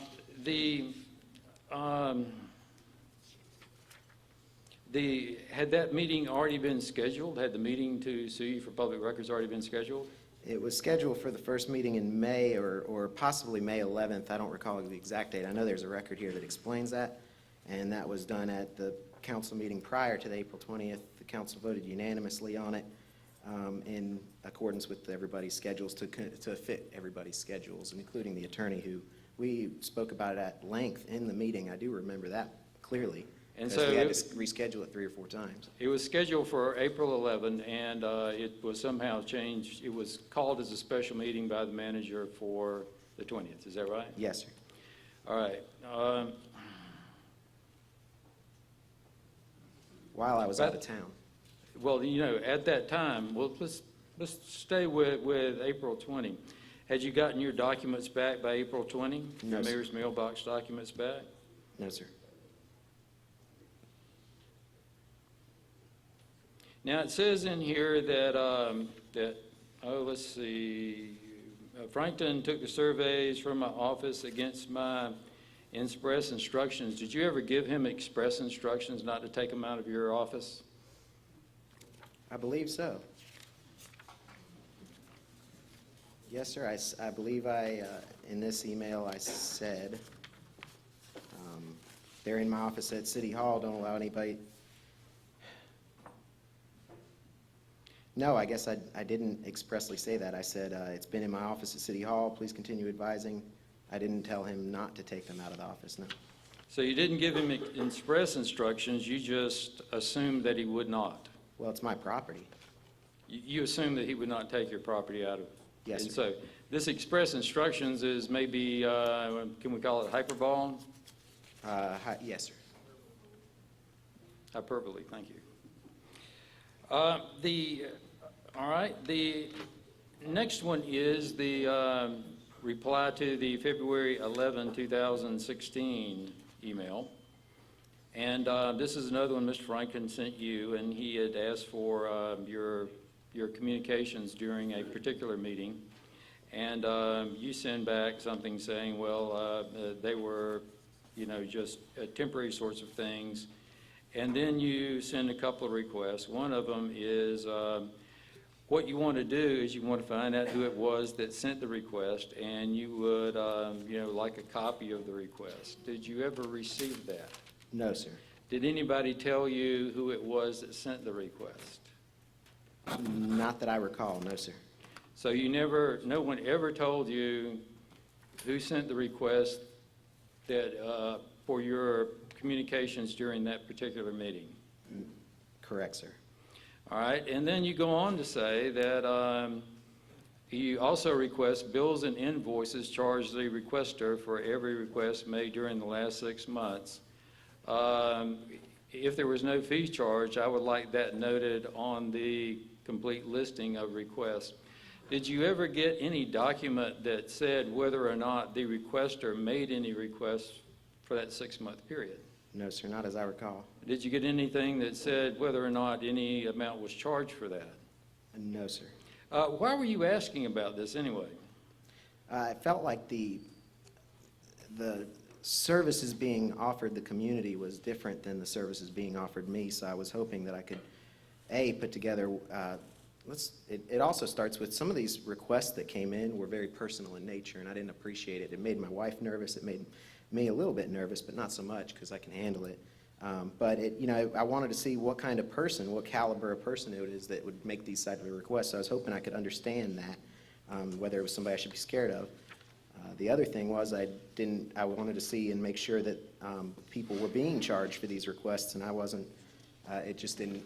Some people in the community were complaining because they said, well, I was making a request and it's $3,000, and yet I was getting requests all the time. I just wondered, is everybody getting charged $3,000? So that was what I was trying to put together. Okay. One more question. With regard to the January 11, 2016 email and the 2020, the April 20, 2016 email, both of them you copied Dan Parrott on that, did you not? Yes, sir. And did you ever receive any complaint from Dan Parrott saying that you're overstepping your bounds, you're doing something you shouldn't do? No, sir. Okay, the text message of April 20, 2016, the one that says, cancel this crazy meeting and quit trying to burn the city before you leave. Please tell me the story of this. How did this come about? This goes back to when the council rescheduled the meeting regarding suing me for public records. At the time, the city attorney had written a letter stating that he doesn't represent my interests in that matter. So obviously I went in kind of... The meeting had been scheduled for when? April... the first meeting in April was when this first became an issue to be discussed. But it was rescheduled, first meeting in Oh, yeah, April it was when? rescheduled for May, May 11th, I believe. There was a date, either the first week in May or May 11th. The reason they did that was because it would have given me enough time to compile all the records and also to seek some sort of legal counsel of my own. Were you prepared to respond to the city on April 11 with the documents and get this thing worked out on May 11 and get this thing worked out on May 11? Yeah, certainly. I would have been prepared at May 11th after speaking with an attorney and doing my compilation of the documents. And but on April 20, you were out of town. Did Parrott know you were out of town? Yes, sir. And you were about to take where were you were about I was to about to take a trip out of the country. Okay. And I had told him and this council for 3 months in advance, letting them know, and it was fairly highly publicized. So it was known whenever I that- go places, it's... So it was known that you were going to be gone. Yes, sir. Now, the council decided that it was going to be May 11. How did the meeting, if the council makes a decision, how does the meeting get changed to April 20 without another council decision changing the meeting? The council... It's shouldn't have been, because we rescheduled that meeting to a date certain time to accommodate everybody, and I don't know. I wasn't involved in that decision-making process. Now, do you know why the mayor was so anxious to have you have this meeting on April 20? Well, there was an email in a little sample of the request that I was able to obtain from the city of emails. There was one saying something along the lines, Mr. Parrott sent it out and said that this would make it where I would be personally financially responsible if we were to move it, advance it. And in the meantime, if anybody were to sue, the insurance would pick it up and it wouldn't be mine. I don't recall exactly what it said. So Parrott wanted you to have to pay for this defense out of your own pocket, not out of insurance. Yes, sir, that was the way I took it. And that is the email on page 85 of your documents.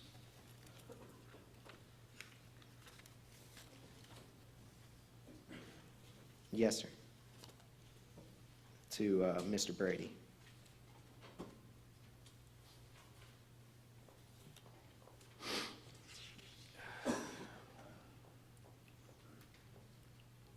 Now, in the charter, it says that you have the opportunity to free discussion or recommendation of improvements to the city manager.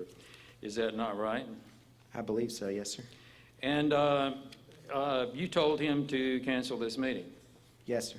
And this meeting was canceled contrary to the directions of the council.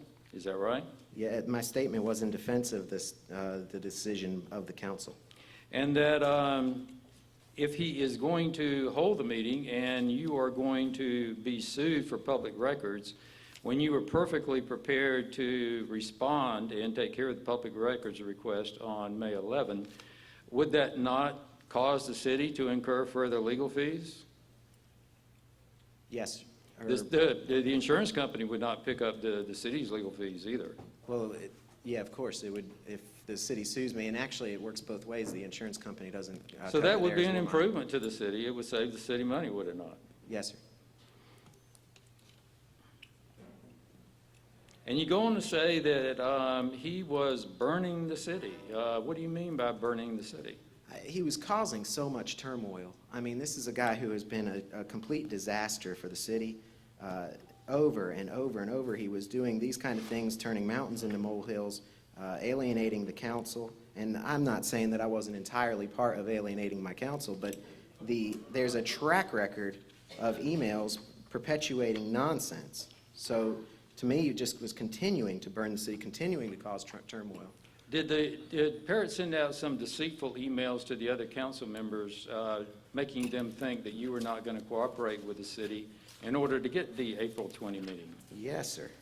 And would you look at Mayor's page 105?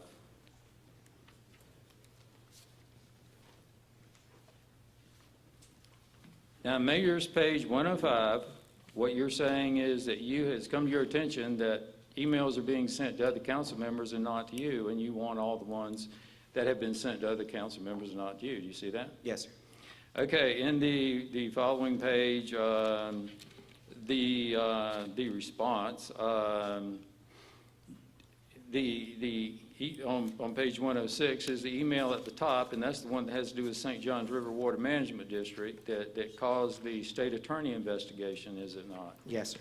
And the state attorney took a look at this and a complaint that it received, and that is why they raided City Hall, saying that this was a sunshine law violation, trying to get the city council to vote on a St. Johns River Water Management District letter without holding a meeting. Is that right? I believe that was the purpose, or that was the intent of the search warrant. Okay, Yes, sir. now below that, we have a series of emails that go to each county council member, and they all say the same thing.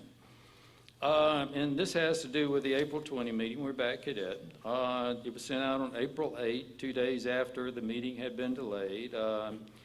And they are all entitled Change in Plans. And they say, what did they say about what you decided to do and why this change in plans is important? I made the statement on my behalf that I had changed my mind and would not comply or negotiate with the council. And he sent a document to back that up, and that was a screenshot. Page 109. And that screenshot is on page 109. Would you take a look at that and explain what this screenshot is about? Well, the context is in the same picture. The conversation was Clint just needs to turn over everything. This was in relation to these very personal and intrusive public record requests that, as I know now, were made by Patricia Stevenson. She made these requests that were very personal. Mr. Pierce had said something along the lines of, he should just turn everything out, and then there'll be no way that anybody could And say what do he you did say in anything. response? I said I will not negotiate with terrorists. Compliance has proven to be met with more aggressive requests, speaking in regards to the $10,000 settlement that was made to, and the hate mongers must be dealt with head-on as far as whether or not I would turn over all my personal records. Now, on April 6th, you had sent out a Facebook message that said that you would cooperate with the city, made it clear that you would. Yes. And let me make this part of the record.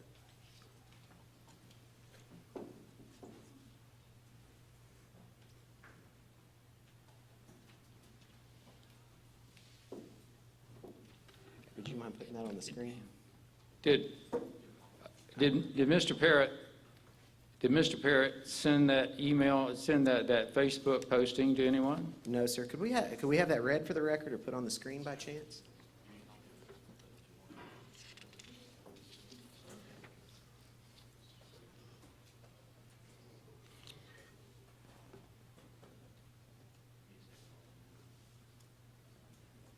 So what it says is that you will go through the documents line by line on April 11 and get this matter taken care of. Is that what that says? Yes, sir. And this was So, prior. and you had not changed your mind? Yes, sir. You fully intended to do that, and then the meeting got scheduled for April 20 when you were out of town? Yes, sir. All right, thank you.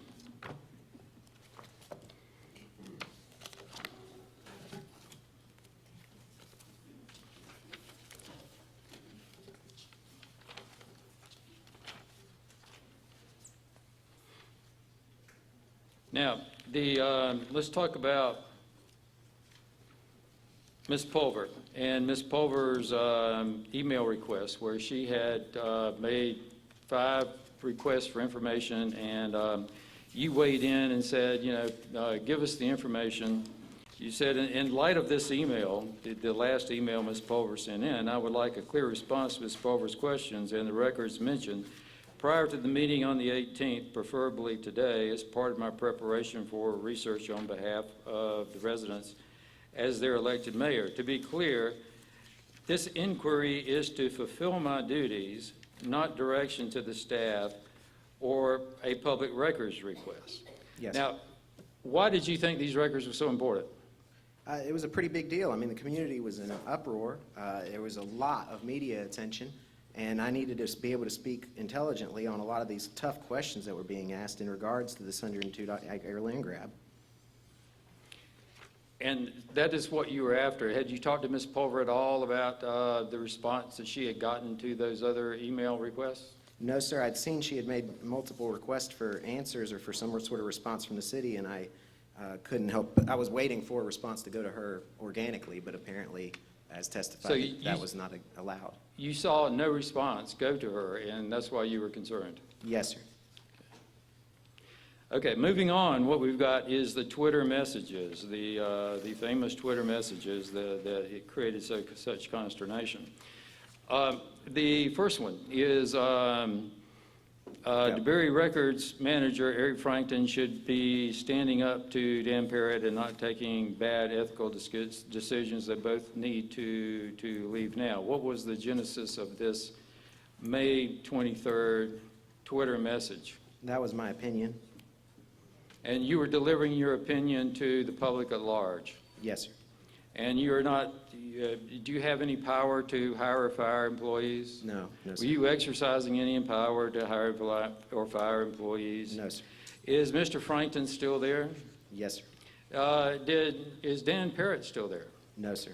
Did he resign of his own accord? Yes, sir. Had he been in the process of resigning for quite some time? Yeah, that was his, I believe, if not twice, 3 times he had either resigned or committed to resigning. But he was not fired. No, sir. He actually And- got a $90,000 settlement. Very nice. Severance package, rather. Very nice. Yeah. Let's move on to the next one. The next one is May 24. The refusal to stop hashtag Save Jiminy Springs land deal is from TOD Director Van Auken's arrogance. He was wrong. He wasted taxpayer money and should be fired. What is the story behind this? That was my opinion, sir.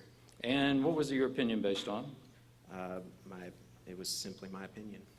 What had happened? What had Van Auken done that made you write this?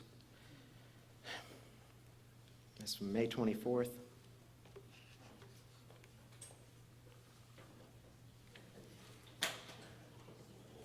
Oh, you know what? I recall now. This is when he, there was a lot of money spent on this land deal. And when it came to light that it was conservation land and it was almost impossible to get it approved, I got pretty frustrated. There was close to $200,000 when you factor in that we bought an acre of land to access ingress and egress, this 102-acre land deal that didn't come to fruition. We spent $75,000 on a master plan to plan development of this 102 acres that didn't come to fruition. And we also went ahead and spent some money just across the street to buy land and trade it and do all this.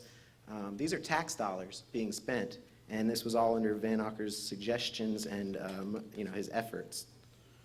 And had it come pretty clear by about that time that that deal was in serious, serious trouble? Yes, sir. And that's what made me so mad, because we had spent so much money, and he had given the indication to me that this was a pretty secure deal that was worthy of spending that kind of money.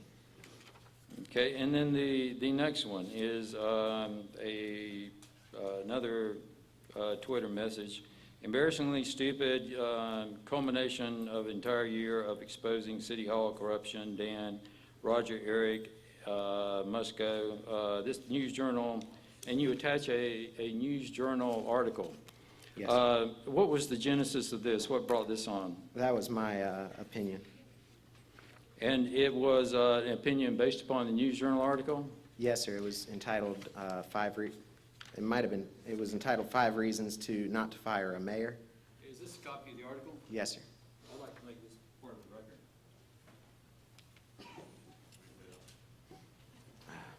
I better hold on to mine. Now, if you look through, Actually, before you go on, I think Go we ahead. will put it up if possible. Can we put that on the projector? if you look through there, does it talk about there's no good reason to fire the mayor, and the city of DeBary has all these other problems it really needs to be dealing with? Is that the gist of the article? Yes, sir. Okay. Let's move on to the next one, and that is, again, 40 seconds, sir. whatever. This is Mayor's 22. It says, again, Huckster Van Auken needs to go. Time to close this ugly chapter of DeBary history. What's the story behind this one? This was another opinion. Okay, this was comments made by who? I posted this. This is my opinion. This was in response to an article written by Mark Barker questioning the methods of action of the city council. Was anyone fired by anything you said in any of No, these sir. Twitter messages? Was anybody disciplined by anything you said in these Twitter messages? No, sir. Had you already been voted to, had the council already voted to bring removal proceedings against you by that point? As I recall, yes, sir, by June 6th, they did, yes, sir. Okay, no further questions. Thank you.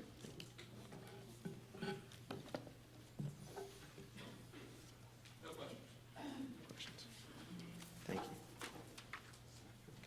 you. Now, with those, like that, we can move on to closing statements, I believe. Correct, So Mayor. 10 minutes apiece 10 again? minutes each.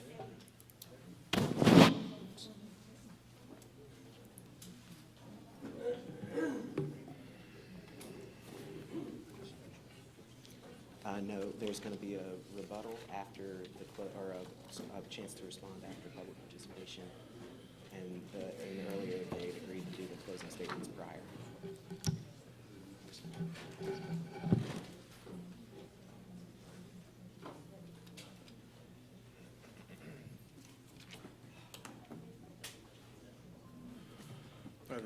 Yes, sir.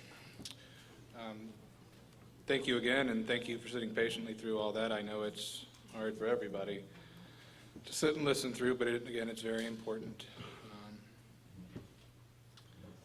Before I start with the comments that I prepared to make for a closing statement, I want to point out a couple of things and make sure that you all heard the same thing I heard. And the first, I'm sure, was a slip of the tongue by Mr. Daniels, and I won't hold that against him. I don't really ask you to either, but there's a couple other slips that I can't avoid pointing out. And that slip of the tongue Mr. Daniels made was when questioning Eric Frankton and having some issues over that January 11th, asking questions and having answers back and forth on that January 11, 2016 email. Mr. Daniels said, well, if he'll just admit that he didn't follow the mayor's instructions, we can move on. did not follow the mayor's instructions. Now again, just a lawyer and just a slip of the tongue, I refer you to City's Exhibit number 3, which is a Twitter post that I discussed with Mr. Frankton, Mr. Daniels discussed, I believe, with Mr. Frankton, and Mr. Daniels discussed with Mayor Johnson. Overpaid records manager Eric Frankton took surveys from my office against my express instructions, has refused to return them, and lost some. Again, there's that word, instruction, this time coming from the mayor. When asked by Mr. Daniels if that January 11th, 2016 email gave instructions, direct instructions, I believe were the words, to Mr. Frankton, the mayor's first answer was yes. When he had time to think about it, he changed his answer. Sometimes the first answer is the most honest answer, particularly in a pattern like this, where you have those words continuing to occur. Express instruction. Just keep that in mind.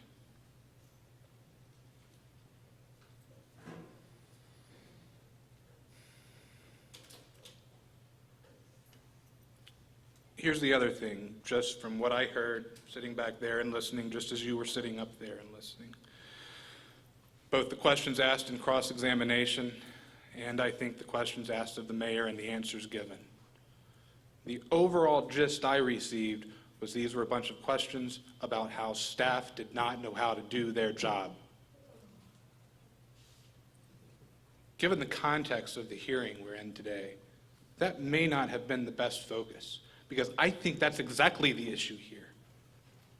The mayor does not believe that staff knows how to do their job, therefore feels compelled to tell them how to do their job, which has led exactly to these emails that we're talking about tonight. Just my observation, but keep it in mind. Mr. Daniels has spoken a little bit about tonight, spoken quite a bit in the response prepared on the mayor's behalf, asked several questions about it, and I'm sure, well, I highly suspect, we'll talk about it a fair amount in his closing, and that's this word authority. I told you to begin with, authority is a big part of these violations. If you find that Mayor Johnson gave directions to staff but didn't do it from a position of authority, based on the definitions that I used, I don't think you should find charter violations. If you find that Mayor Johnson called for employees to be fired but did not make that pronouncement from a position of authority, I don't think you should find charter violations occurred. But for the same reasons I said when we started off, I believe he absolutely did. And that's because your charter in its express terms says each of you as an elected official is superior on the food chain to your staff. You all have a mantle of authority when dealing with those staff members. Now that whole authority argument has a fatal flaw, and it's a legal flaw. And I'm a little bit at a loss, I suppose, that for all the talking that we've done, this is the first time either of us has cited you to a court case. But I am, and it's included in the very back folder, or pocket, of your binder. And it's already turned to the page where you see some highlights, and that's the language that I want you to focus in on as you think about the arguments that have been made and continue to hear this none of you has authority argument. There's a long-standing and well-settled rule of statutory construction, which, sitting in a quasi-judicial capacity tonight, being asked to interpret the meaning of these charter provisions, you are engaged in statutory construction. Take my word for that.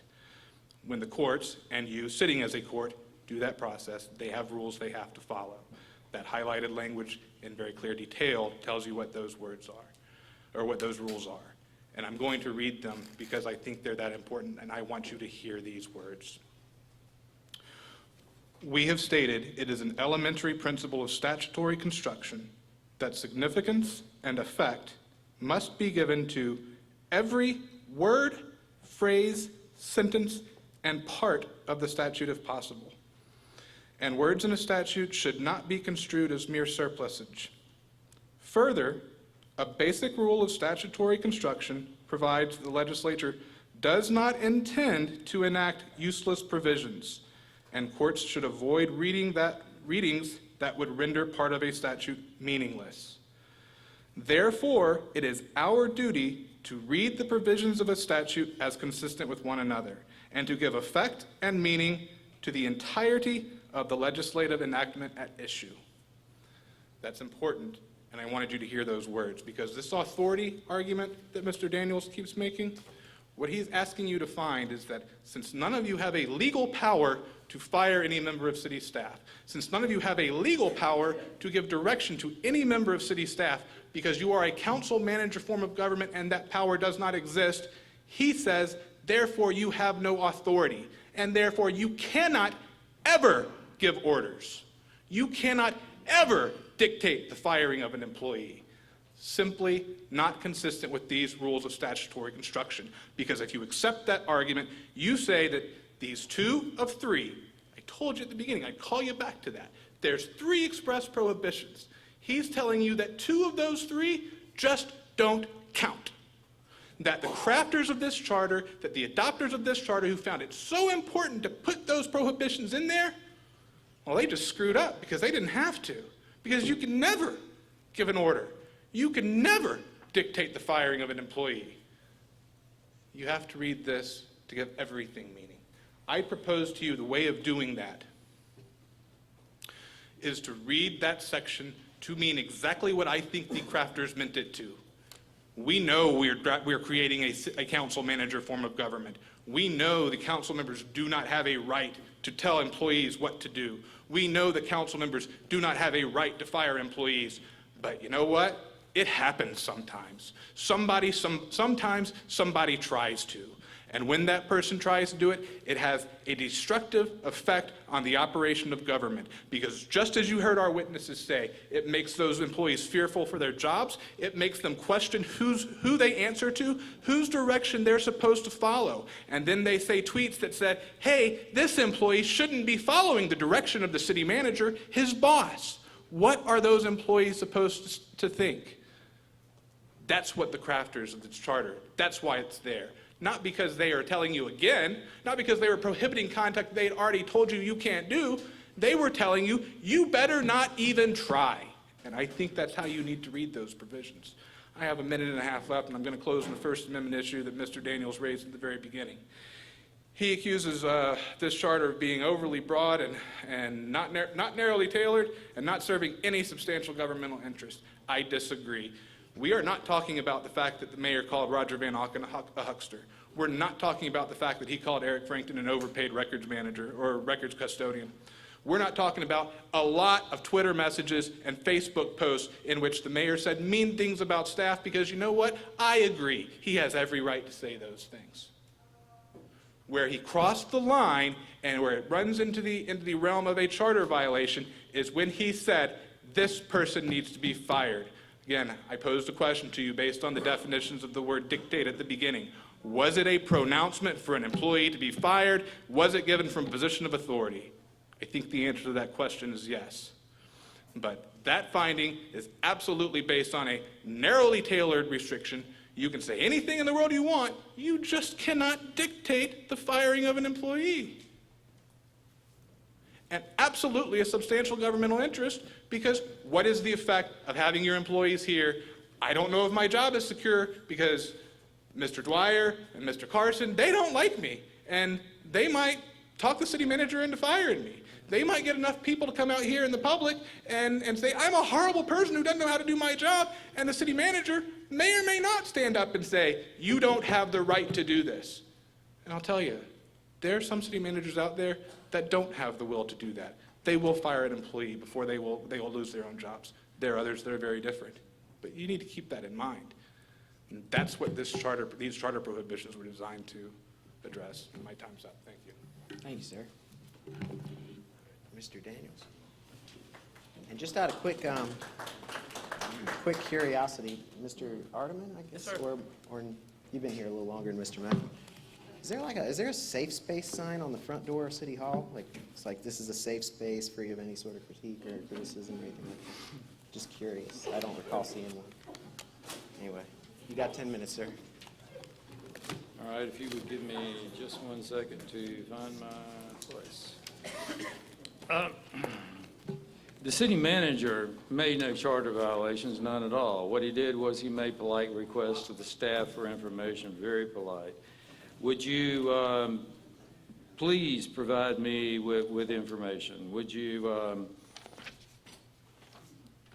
please forward receipts? All of these are extremely polite requests for information. They are not orders. They're not orders of any shape, form, or fashion. If you look at the section from, I believe it is 113 to 128, you'll see a lot of emails from members of this council to staff members that have the same import, that do the same thing as the emails that Mr. Johnson sent. They're absolutely no different. They're what you have to do if you're going to be an effective official. So he did not do anything out of the ordinary in making those polite requests for information. It is what you have to have if you're going to govern and you're going to govern effectively. If you were to apply the precedents that have been set for this city, Bob Garcia was the other mayor that proceedings were brought against to remove Bob Garcia. Now, if you look on page 229, you will see the minutes of the meeting where Bob Garcia's trial was. And what was determined was that the person that Bob Garcia supposedly had ordered to do something did not substantially comply with what Bob said, and they said, well, that's fine. I mean, they didn't do it, so it wasn't an order. That's fine. That is exactly the situation we have here. None of the orders were followed, none of them. The dictates. The dictates are public posts. They are him expressing his public opinion. He can do that. He has the right to express his public opinion. The staff did not treat those as dictates. They did not fire anybody. Nobody lost their job. And they were done after he was already, the council had already moved to start removal proceedings against him. It's not like some powerful member of the council was in a position to actually make a difference. No, it was somebody who was already in a weakened position. So there was nobody fearful of losing their job. Absolutely no one, not at that point.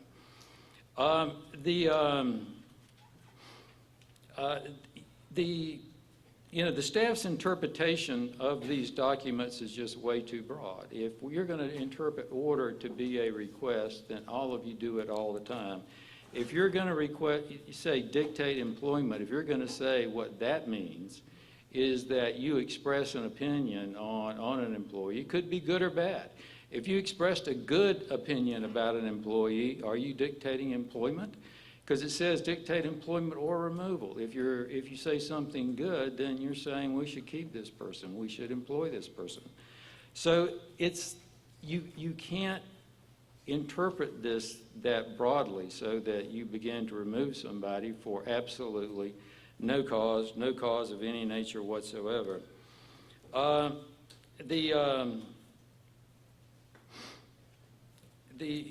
There is no the people who talked about the Twitter messages, none of them received any discipline. None of them lost their jobs. Nothing happened to any of them. There was no change in their position of any nature whatsoever. As far as this provision that talks about what your power is with regard to staff members, let's take a look at that one real quick and dispense with that.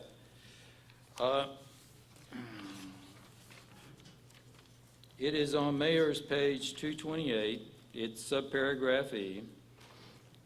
And what it says is policy making is the sole prerogative of the council. Administrative staff, whether hired or appointed under terms of this charter, is subordinate to the elected officials whose power derives from the consent of and election by the citizens of DeBary. That is basically a truism, yes. When you make policy, You're the policy-making board. You make policy. The administrative staff is supposed to do what you say. That's what this says. That's what this says. But then it goes on to say that when it comes to the administrative staff, that you cannot hire or fire. When it comes to the administrative staff, you can't give them orders. But when you set a policy, the staff should follow the policy that you set. That is the way a manager form of government works. They all work the same way. The mere fact that those words are in there mean absolutely nothing other than that you are the policy-making body for this city. That's what you are. And you have an administrative branch, and the administrative branch, you hire the manager, you hire the city attorney, but you don't hire the employees. The employees are hired by the manager. You don't supervise the employees are supervised by the manager. That's just the way it is.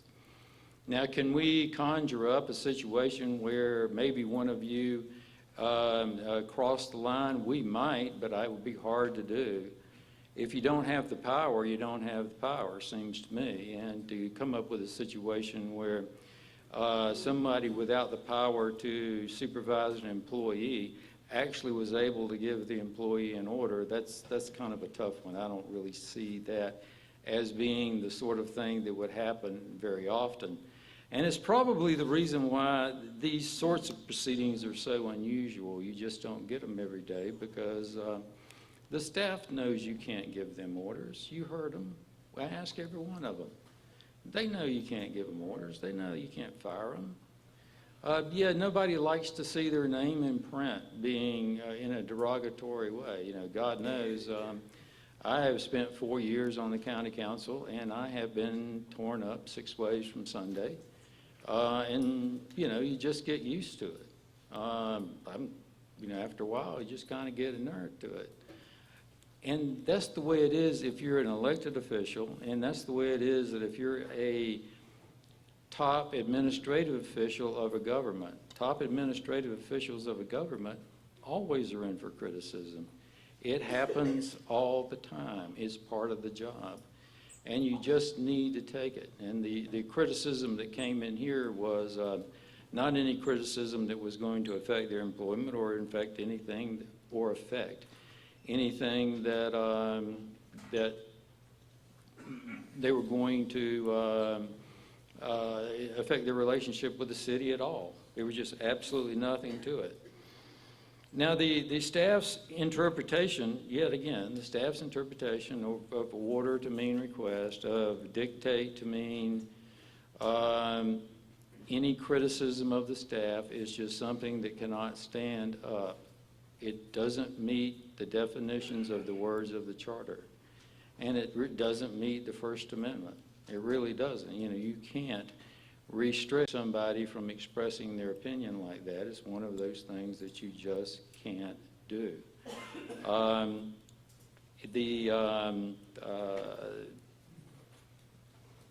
You really should, for the good of DeBary and for the good of yourselves, find the mayor not guilty of all charges. Because if you find him guilty, then these same charges may well be levied against you. You know, one of you may become unpopular with a majority of the other council members, and what's going to happen then?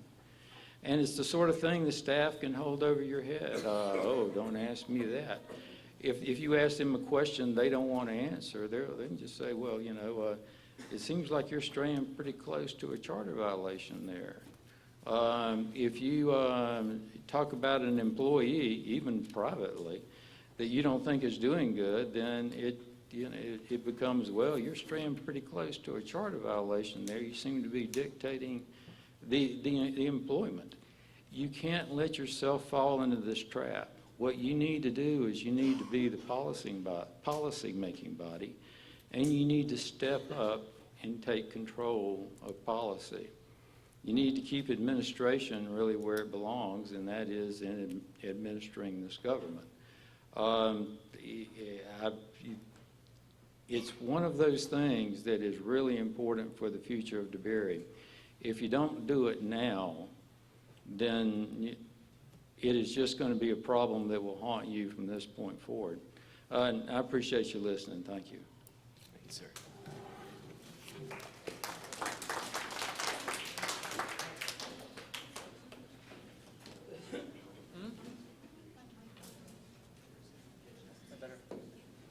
Now we'll move on to public participation. Part we've all been waiting on. I'll alternate these from pro to con, for or against, and we'll start off with Morton Culligan.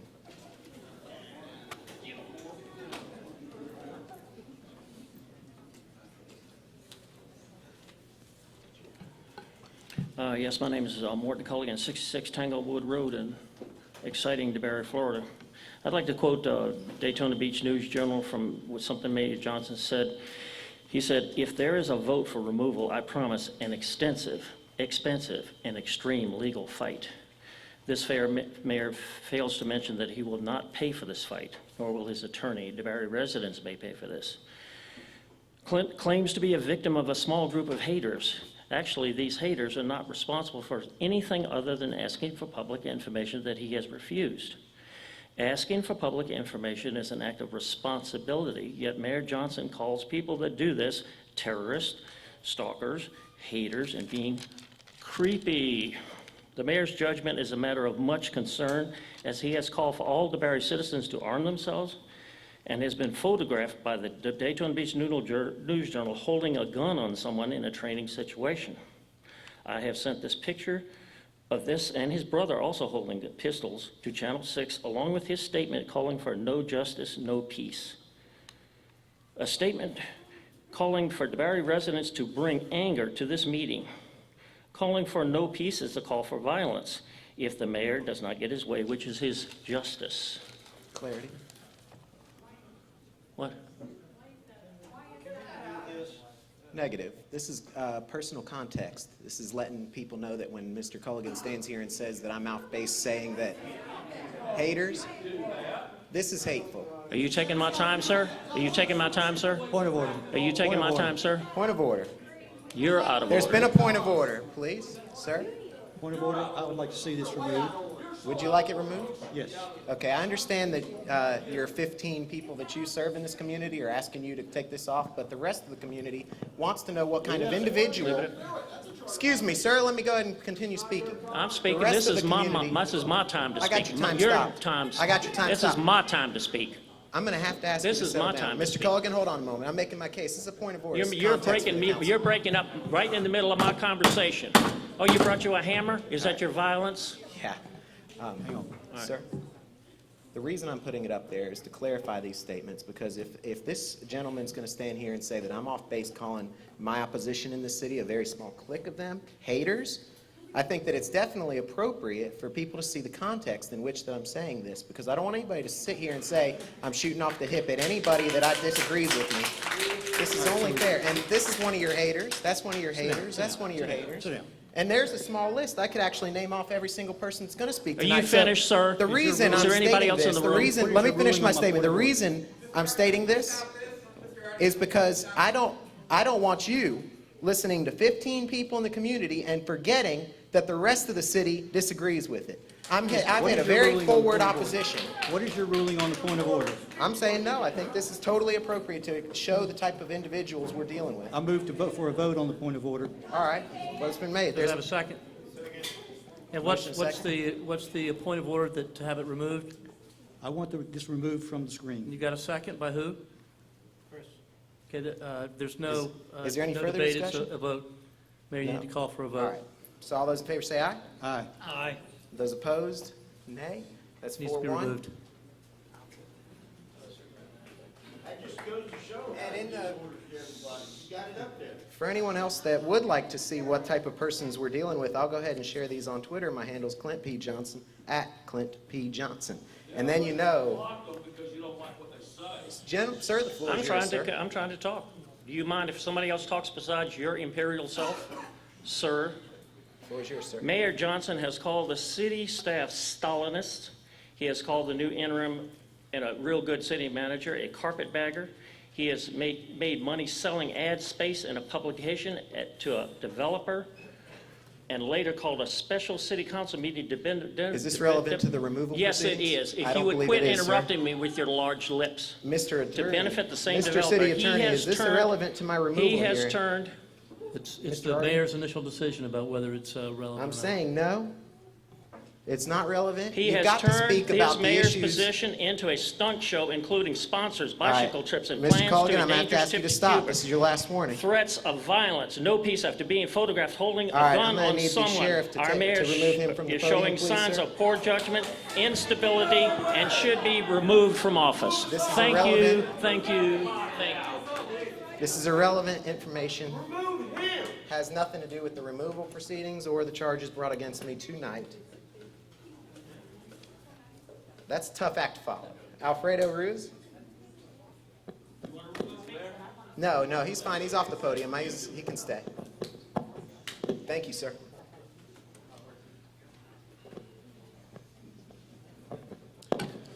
Good evening. My name is Alfredo Ruiz. I live on 426 Sycamore Spring Street, DeBary, and I'm here talking as a citizen of the city. First of all, I think this is kind of ridiculous that it got this far, that we even decided to move forward with this meeting, to see if Mayor Johnson did violate the charter.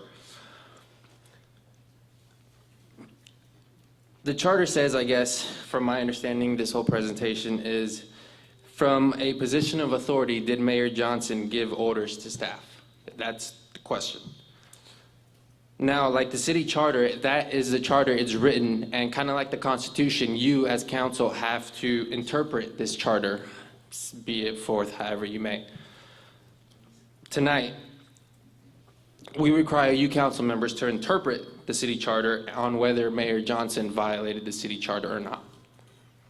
My question then is, how do we interpret Mayor Johnson's requests? Were they requests? Was it a direction?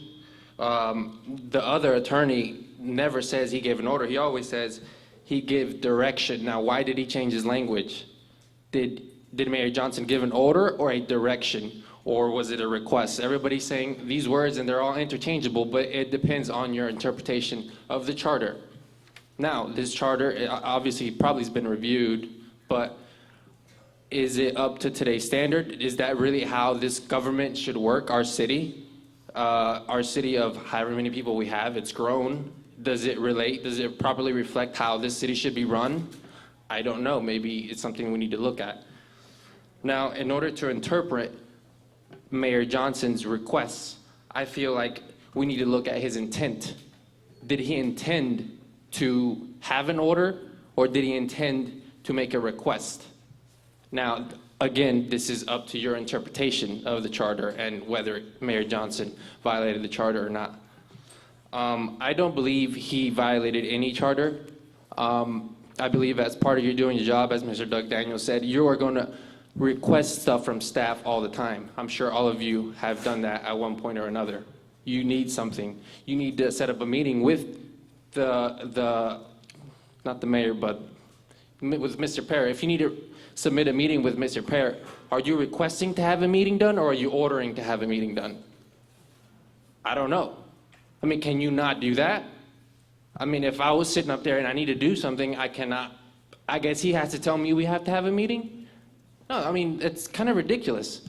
So to sit here and spend however much money we're spending to have a lawyer come up here and make his case, which I don't see what the case, we just wasted money. I'm losing my time, but I just think this is ridiculous. That's it. Thanks, sir. All right, let's, I agree, I want to clap, but we got to dispense with this so we can move on. I want to get this over with. Kenny Knapp?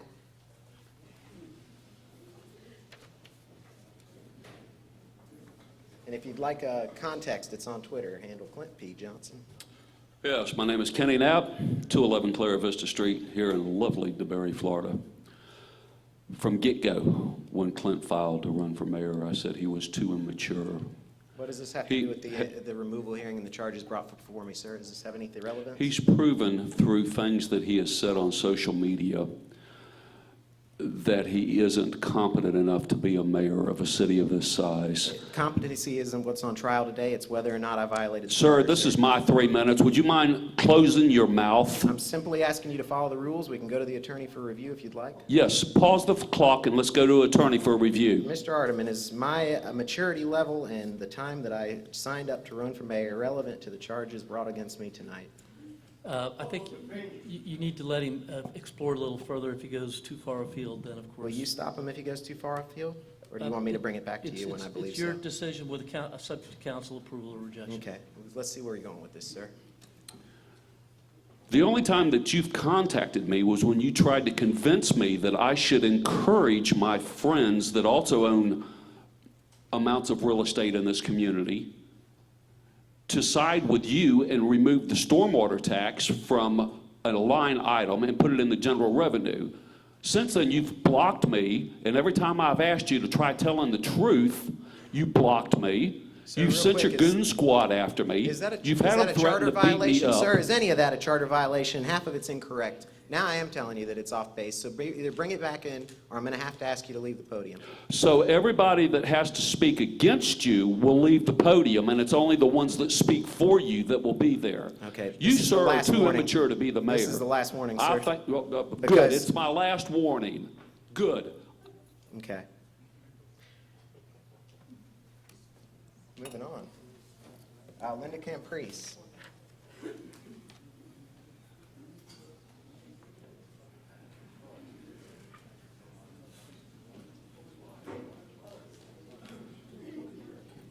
Linda Camparisi, 35 Jasmine Drive, DeBary. I just want to say that you council members have absolutely disgraced our town. You've made it an embarrassment. People have told me they're ashamed to even say that they live in DeBary anymore. Is this in relation to the charter violations that you're saying? Yes. Okay. The newest member had posted things incorrectly out there. You've all had search warrant. Mayor didn't have one. So, you know, people in glass houses shouldn't throw stones. I don't feel that the mayor should be removed. Thank you. Thanks. Patricia Stevenson. She's a city council candidate for context of the individual. Clint P. Johnson, at Clint P. Johnson. Thank you. Patricia Stevenson at 29 Sanctuary. I do feel this is important for me to speak to you today, and I appreciate the opportunity and the space and the security for this public charter hearing. I appreciate the staff and the council's effort to follow the charter and to hold this hearing and to keep our city running in an efficient manner, as hard as it's been. I don't believe any one of you has violated the charter except for the mayor. The mayor's mailbox surveys are one of the main reasons we got to this point. He started that box and immediately put himself above you, did not want to share the records with you. And there were hundreds of surveys with citizen comments and opinions about how they felt our city should be moving forward. He allowed those surveys to stay with the company that had tabulated them. And then when he put them in town hall, he tried to use his position to intimidate the staff from allowing citizens to access those records. As one of the citizens who wanted to access those records, I was asked, do you want the mayor to be there to supervise? And I said, does he have to be? Because he comes across as very intimidating. You can see how he talks to people with no respect. He puts these demands, he dictates orders, and he has a destructive effect on the emotional ability for staff and citizens to fulfill their job. All I did was ask to see public records. I was publicly attacked and humiliated on Facebook and did not respond. Just as Mr. Daniels says, you have to have a thick skin to be able to handle this. Those public records are still being withheld. The meeting was postponed. Mayor Johnson promised he would get those records. They were not personal requests. They had only to do with city business. I understand the Sunshine Law. I understand that only the posts, tweets, Facebooks, emails that have to do with city business, those are the only ones that I wanted, not his personal beer selfies. Not true. No negotiations, no justice, no peace. Mayor Johnson called me a terrorist for requesting public records. And yet I stand here thankful that you provide this facility and security for me to speak. Thank I you. do believe that this was Thank you, ma'am. Your a time is up. violation of the charter, and I Thank you, beg ma'am. Your you time that you is will up. find that he has forfeit his seat for the safety and continuity of our city. You're coaching me Thank about you. rules? Yes, sir.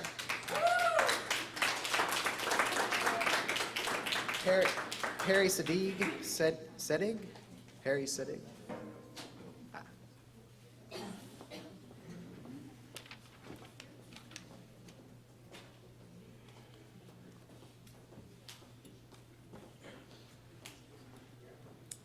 Good evening. I'm an attorney in the Tri-County area, but I'm not here tonight as an attorney. I'm here as a citizen.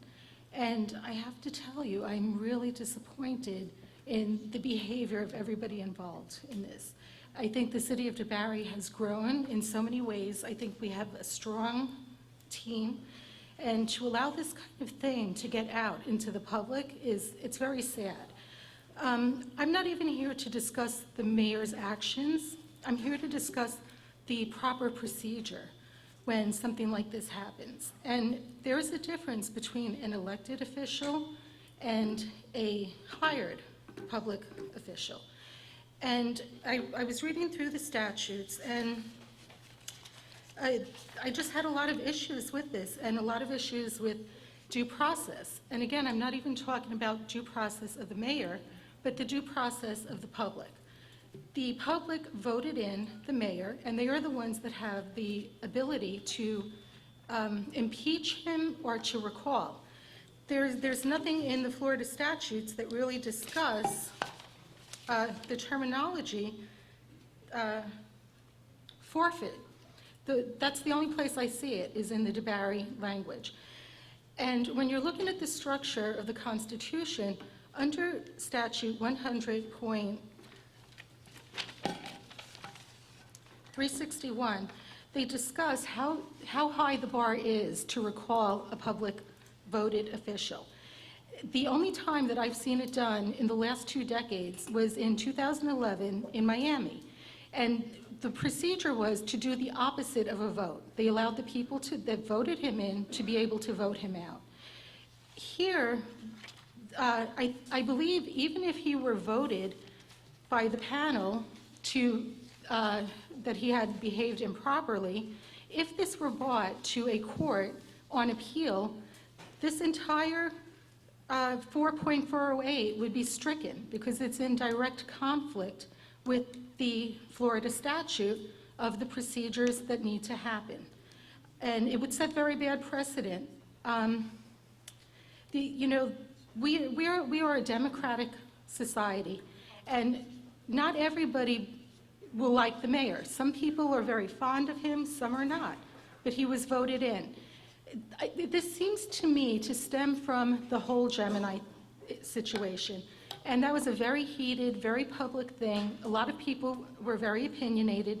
And I think that the panel themselves, everybody is personally involved and not impartial. So the same way that the mayor can't vote to remove himself, I don't think anybody else should have that right. Thank you, ma'am. Okay. I had a lot more to say, but I speak understand, slow. Tom. Okay. The hypocrisy is real. Carla Gillen? Carla Gillen? And that'll be handle at Clint P. Johnson on Twitter. Go ahead. Our mayor is not above the law. He does not comply with public records requests and calls citizens of DeBary terrorists when they request this public information. Instead of focusing on DeBary issues, the city has spent an inordinate amount of time dealing with Clint Johnson's tantrums on not getting the card room, on his bike and tax escapade, Yeah, and his we know Cuban I've route got- trip we've and got more. a I'm lot of faux almost done. Thank controversies, you. but I'm thank pretty sure you. those don't have anything Okay, to so do I'll with my talk when removal. you're done, okay? Thank you. They don't have anything to do You with have my made a removal. mockery of our city, and nothing can be accomplished with you as mayor. I ask that you vote him out. Thank See, you. and that doesn't have anything to do with my removal either. I know you're done. Amanda McClure?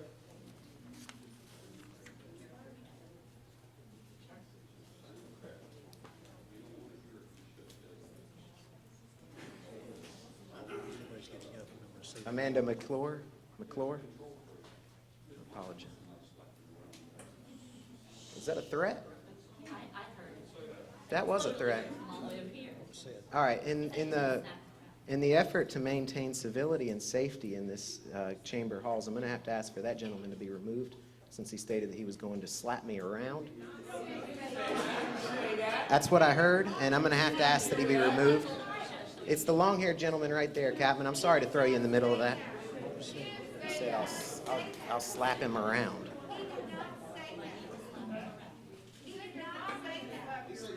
We'll just hope. I heard you're going to slap me around. I heard a threat. And I'm just tired of it. I've been dealing with this for 2 years. I'm tired of it. Just have you removed.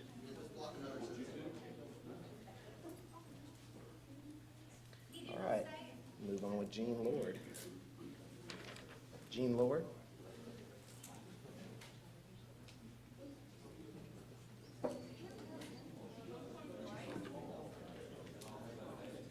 That's Twitter, at Clint P. Johnson. My name with the letter P in the middle.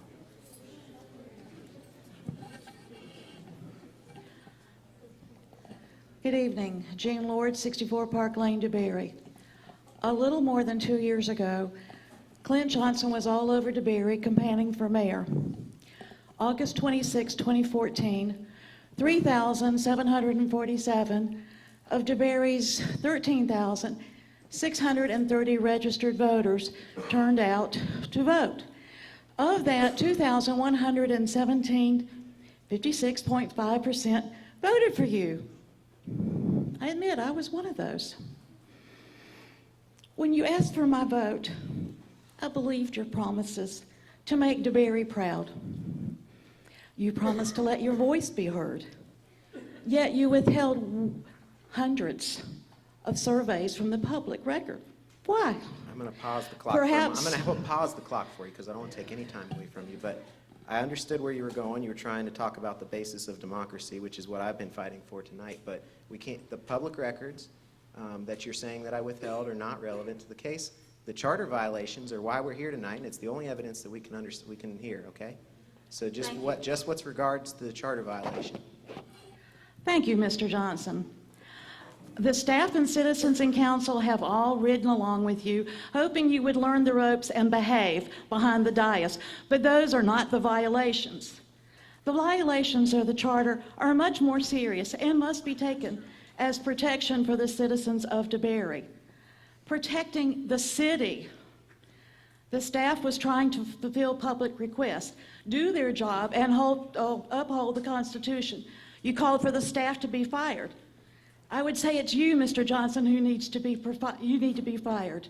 And my last word is, a wise heart will receive directions, but a babbling fool will be ruined. Okay.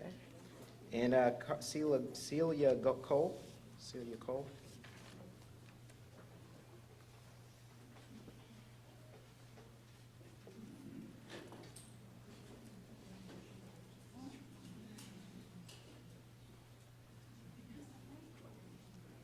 Celia Cole, 306 Lakeshore Drive, DeBary. I listened tonight, I've been following in the paper. I used to be proud of where I lived because this was a really nifty place and we had much to be proud of. But this has been really embarrassing. I'm really ashamed. I'm insulted that you thought we were dangerous. they had to close the meeting.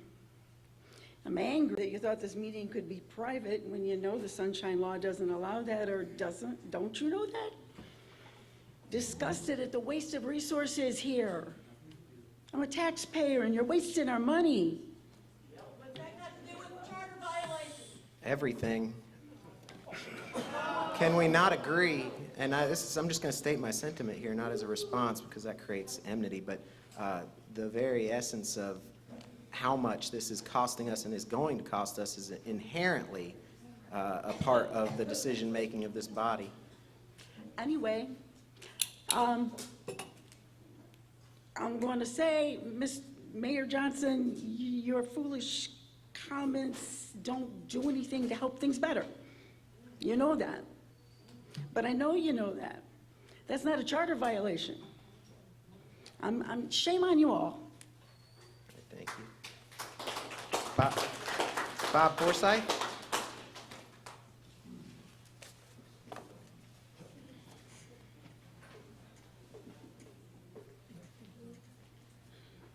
Bob Forsythe, 415 North Palmetto Drive. On the charter violations, there was two that I heard about that really struck me, and it involved two individuals.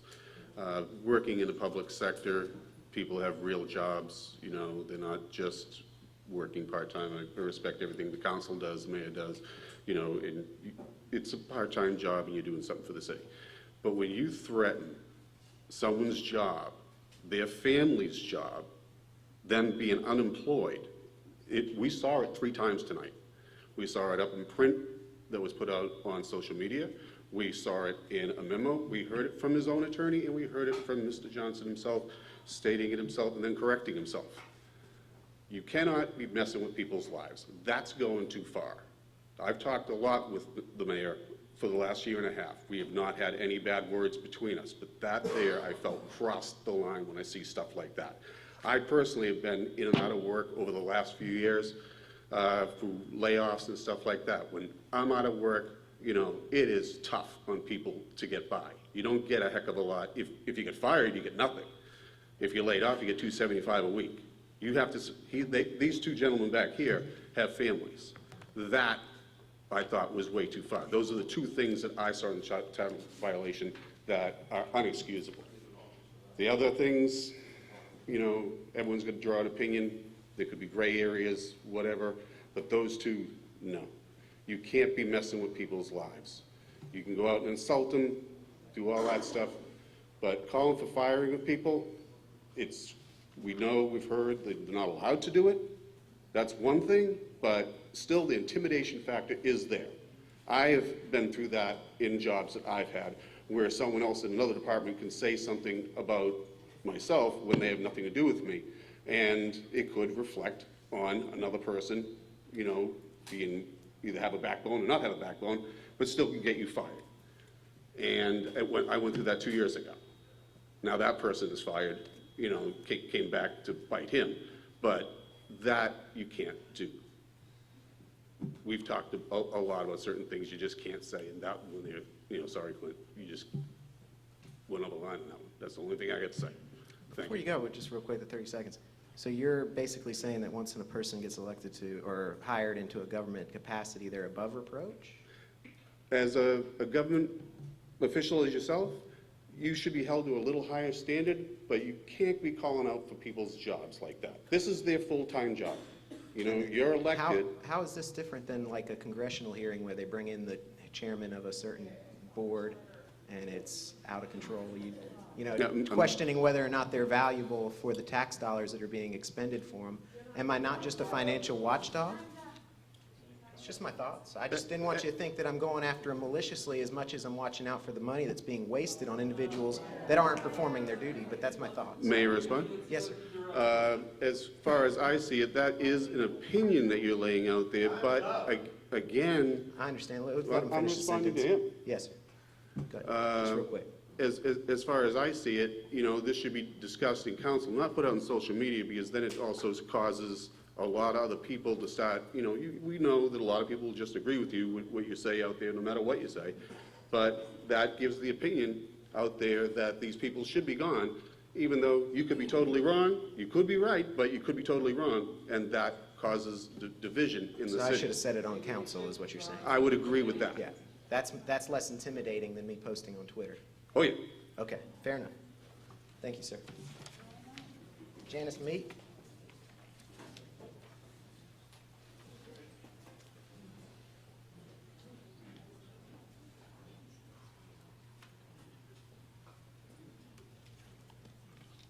I'm Janice Meek. I live at 3398 North Pine Meadow Drive in DeBary, and I had me a whole long thing here to write, have written, gonna say, and I'm just heartbroken with all the council. I hope that tonight this is the lowest point you can reach. I've been here 13 years, and I was so excited to be involved with all that goes on with DeBary, and then all of a sudden, it's just come crashing down. And I just want you to know that my husband and I are heartbroken how you've treated Clint, but how y'all have treated each other, and it shouldn't be that way. I just ask God's blessing on each of you. Thank you. Regina Huney?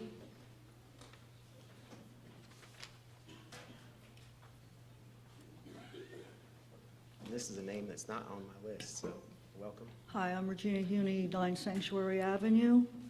I hope this has something to do under the guidelines, what we're talking about tonight. I am the head usher at St. Anne's Catholic Church. I don't appreciate the memo you sent out on Friday. I don't know if everybody has read it, but if you want me to read it, I can read it for you. If you'd like to. I'd love to. Okay, go ahead. This I is think this is relevant. This is a memorandum from Clint on his Facebook using the City of DeBary letterhead. And it says City of DeBary memorandum. This memorandum? Let's just go ahead and read the quote real quick, if you don't mind. Okay. Yeah, the quote above it. After conferring with law enforcement, it is my... No, the quote above it. You got to read the whole page if you're going to read it. No, I want to read this, because that came afterwards. Excuse me. No, the quote by the Pope? It has was nothing to do in with the the same quote by the screenshot. Pope. Would you like me to read it? I'll stop the clock. I'll All read right, it. we'll go right ahead and do it. All right, his, that he wanted me to read. We all have the same rights. We do not see this, when we do not see this, society is unjust. It does not follow the rule of justice, and where there is no justice, there can be no peace. I would like to repeat this with you. Where there is no justice, there's no peace. Pope Francis. Now can I go on? Certainly. Okay. This memorandum is to advise you that Pope Francis's comments have been perceived as an attempt to incite a riot and violence. After conferring with law enforcement, it is my conclusion that an enhanced level of security is appropriate to ensure orderly worship service. Therefore, I have directed St. Anne's Church to implement the following security measures. Sunday Mass will be held in a small back room of the church, which we call the chapel. Okay. We will only be allowing the priests, altar boys, you spell altar wrong, ushers, and organists into the Mass service. Anyone that would like to pray will be ushered in after being sufficiently checked by the added security and escorted out after 3 minutes to watch the rest of the ceremony on TV if they'd like. I know this may be met with some controversy, but I still believe that the Catholic Mass is the best way to worship, even with the added restrictions. Sincerely, Ron McLemore. Thank you. I'm going to Okay. pause your clock, because can I answer to it real quick? I haven't given you my comment yet. Let me answer to it. Go It right might ahead. change your comment. Wait, let me finish. Okay. Okay? I understand the little. Okay? All right. Okay, pertaining to how dare you? How dare you make such a statement? You realize the confusion you could have caused our parish on a Friday afternoon? People called me, people called the office, I called the office. This went to the archdiocese. Okay? Why our church? Why did you pick our church? Why did It was local. It was local. Do you have no ethics at all when you do things like this? You're joking. We are not part of your joke. We don't appreciate your jokes, and this was not a joke to our Catholic Church or to the Archdiocese. And that's all I have to say. Okay, thank you. The reason... That's fine. The reason that this is so pertinent is because what I posted was hyperbole. It was a very much meant to be, and taken as by most people, an example of the incredibly disrespectful and improper memo that was actually written by the city manager, calling all of you all rioters, violent, inappropriate, in an effort to restrict your access to this public meeting. I thought that was out of control. A lot of people didn't understand it, so I used a reference that I understood because I am a confirmed Catholic from the Church of St. Anne's, and I used that as a point, to make a point and help clarify a point, because people like to take things out of context. Furthermore, when I saw it and looked at it another day and gave it some time to think about it, I thought, you know what, that might have offended some people at the church. So I actually called them and apologized to them because, you know, I'm not out to just make everybody mad, but I understand that a good number of people in this community don't have any sense of humor whatsoever, and for that, I am sorry. Okay. I didn't get a call from the Archdiocese. Phyllis Johnson?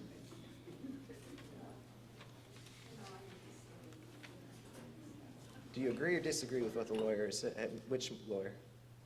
My lawyer or his? What name? Okay, Phyllis Johnson. You're the one who left. Okay. Back here. All right then. I'm still here. Do you need something? You're good. Stay out of harm's way. Okay, I'm Phyllis Johnson, 23 Azalea Drive in DeBary. We bought property here in '89, and in 1992 we moved, so I've been here 25 years. I was so offended by the letter saying that you don't trust Clint's friends. You said that in the memorandum. Didn't he say that? I read that I don't trust some of Clint's friends. Okay, I'm sorry. The comments from the back are very disrespectful. Well, anyway. You'll have to talk over him. I apologize. Anyway, I was offended by that remark that they needed extra security here because we, Clint's friends, may not make it safe for everybody around here. Thank you very much. I was highly offended. Thank you. What?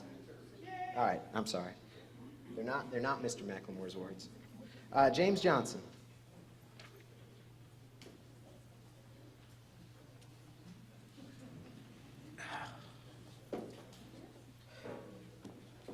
Welcome, sir. Thank you. James Johnson, 10 Delwood Drive, DeBary, Florida. It's been a long evening. The violations, totally perplexed about. When you are the mayor of a city, and from what I saw on the screen up there tonight, there is no question in my mind you violated the charter distinctly, clearly, and without reservation. As a public official, you are held to a higher standard. What you say does matter to people. It affects their lives. It affects our lives. Very dismayed with this saga that's been going on in our city. You need to have, as the leader of this city, leadership skills, communication skills, interpersonal skills, conflict, negotiation skills, because you got to have the toughest skin, and you got this whole team of people and all these citizens you have to negotiate with and communicate with and interact with.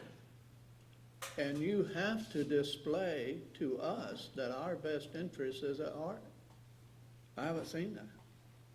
I haven't seen that at all. And when you say you're gonna fire somebody and somebody needs to go, I worked with Volusia County Schools for 13 years in administration. Just a whisper of somebody being fired and oh my God. I mean, it upsets your whole lifestyle. That puts you in a fear factor. Performing your job and performing your duties becomes secondary to how do I keep my job? Am I gonna be fired? So what you say carries a lot of weight, has a lot of impact. And when you say those things, you are violating your role as mayor of our city. And I would vote for your dismissal. Thank you. Thank you, sir. And you said you work at the schools? Did you say you work at the schools? Sir, did you say you worked at the schools? Did you work at the schools? Is that what you said? I'm sorry. Volusia County Schools. All right, thank you, sir. Volusia County Schools for 13 years. Thank you. Yeah, 20 years as a military veteran, Air Force. Thank you so much. Retired. Yeah, I understand. I wasn't trying to, I was just clarifying. No. I got family that works in the schools, so I appreciate Okay. your service. 10 years in the corporate world, master's degree in education, Yes. bachelor's degree in education. Sounds Anything else? accomplished. No, thank you, sir. All right, David Camprice? Thank you.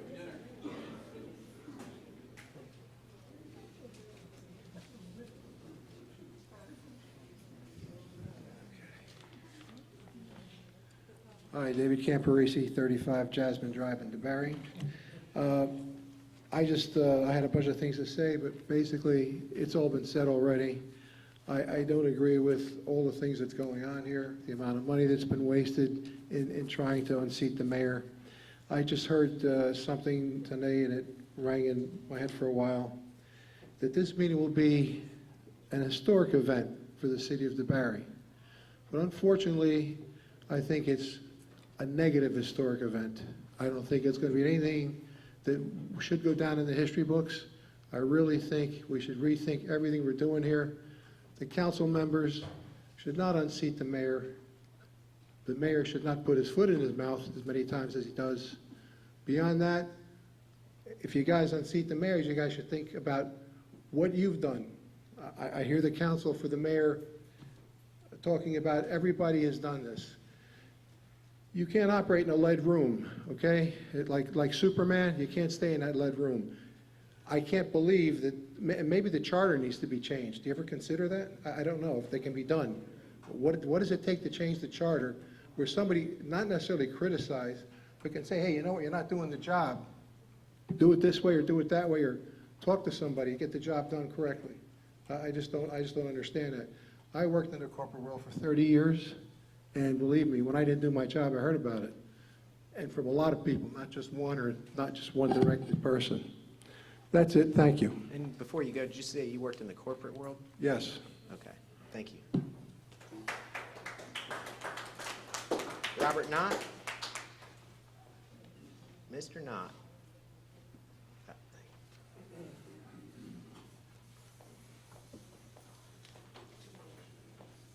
Robert Knott, 100 Glen Club Court, DeBary, Florida. Mayor, council members, staff, thank you very much for this opportunity to speak to you. I had prepared what I thought was a fairly eloquent presentation, and I realized fairly early on this evening that my role here should be very different than what I came planning to do. I chose to put myself in your shoes and sit and listen as a juror and weigh the evidence and the testimony of those witnesses pertinent to the charges at hand, and listen to the attorney's presentation of their positions against or for these witnesses on this evidence. I can say with absolute certainty that I would find our mayor, Mr. Johnson, guilty of violating our charter. I further urge that the downplaying of the public media in his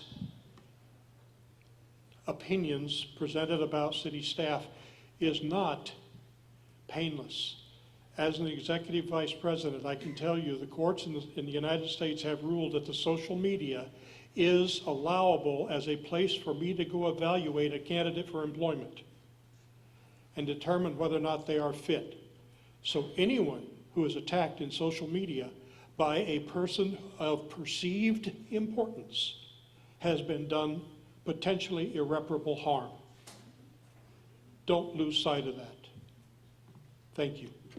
Okay, thank you. And that's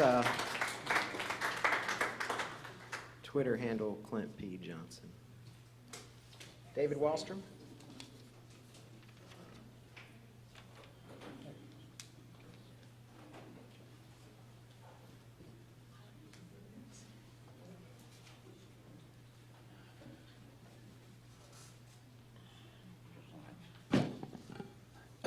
David Wallstrom. I live in the Springview subdivision, Sycamore Spring Street. I came down here to get some clarity, and I think I got it. There's a lot of people don't like you, Mayor. It's understandable. But we're here not whether to like you or not like you. Did you break the rules? My opinion, from what I've heard, I don't think so. Whether I like you or not, that's another story. But I want you. I don't think that's the case here. Did he break the rules? You asked for some paperwork. Seems like you asked. You said please.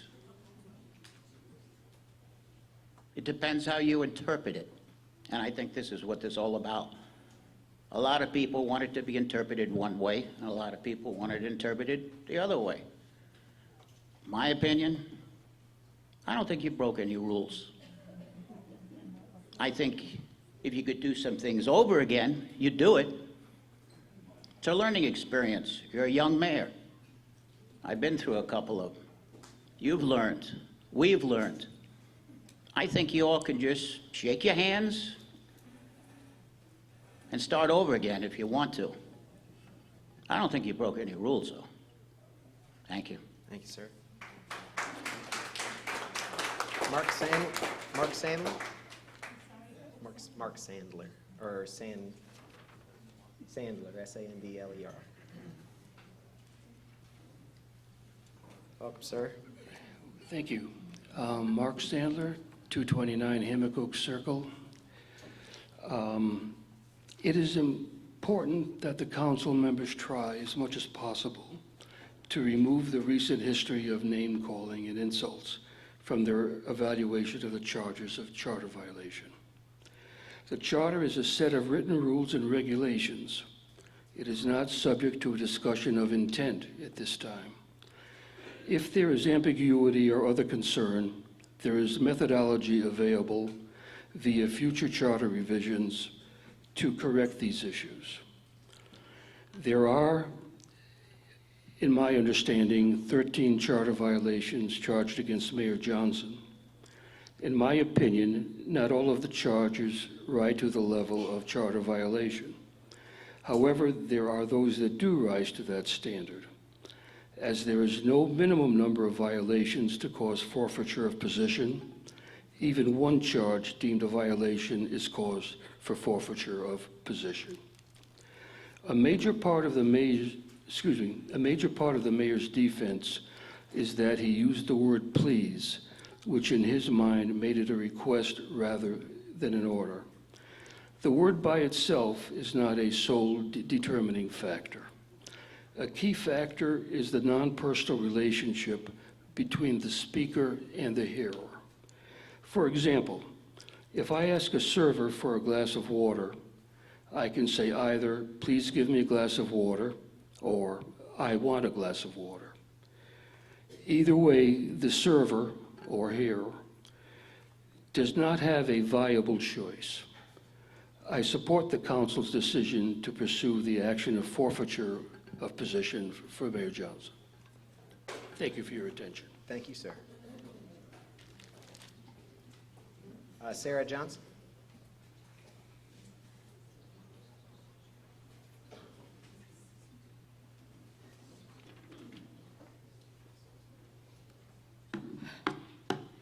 Claire Johnson, 955 Dutchman's Bend Road. Crowd gets tougher and tougher every time I get up here. Me and just about everyone I know support my brother, our mayor. It's obvious that these charges against him are pretty far-fetched. Personally, I think this hearing is an embarrassing witch hunt, but I won't waste much breath pretending you care what I think. However, I will make a couple suggestions. The first may catch some by surprise, so listen carefully. The first thing that I'm going to suggest is simply this: remove him. Go ahead and do it, because that would be the absolute perfect completion to 2 years of your continuous, embellished, and made-up attacks attempting to run him down. So do it. Remove him. My next suggestion, not quite so surprising. Clint, I'm going to strongly suggest, more so insist, that you immediately run for re-election so that voters can choose to let their elected mayor finish his term. To not run again would be a major letdown to the vast majority of this town and to your little sister. That being said, once he returns to this council in a couple of months, everyone else needs to do 3 things. Consider it a mandate. Immediately resign your seats in disgrace and let your real leaders step up. Good luck in your decision, and God bless.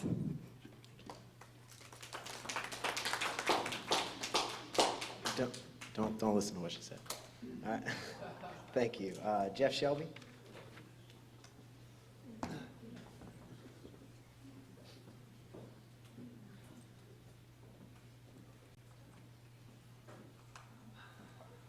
Jeff Shelby, 7 Naranja Road in DeBary. Thank you, council. Thank you, mayor.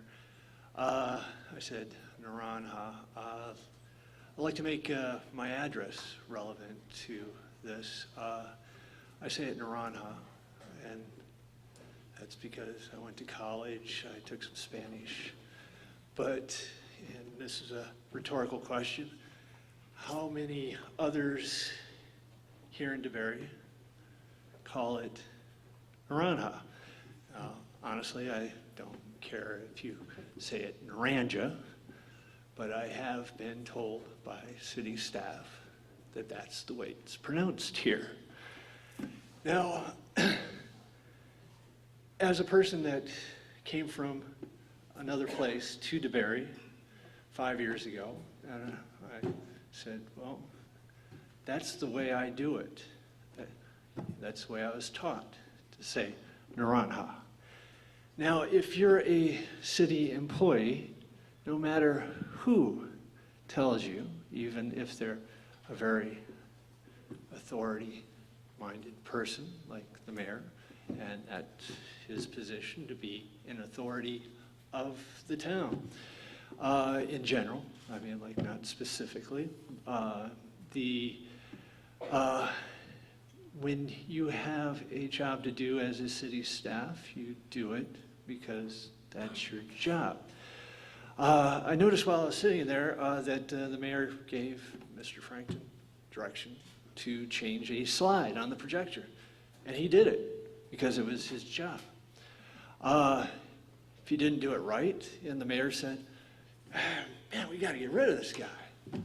I mean, honestly, if you are a city staff member, you do your job. You just do your job. You go to the city manager if you have a problem with somebody else telling you to do your job in a different way. So it's a matter of a competence, and I don't see that the mayor has broken the charter in any way other than semantics. You know, you're talking about an opinion about what he says, which was his opinion, both First Amendment rights.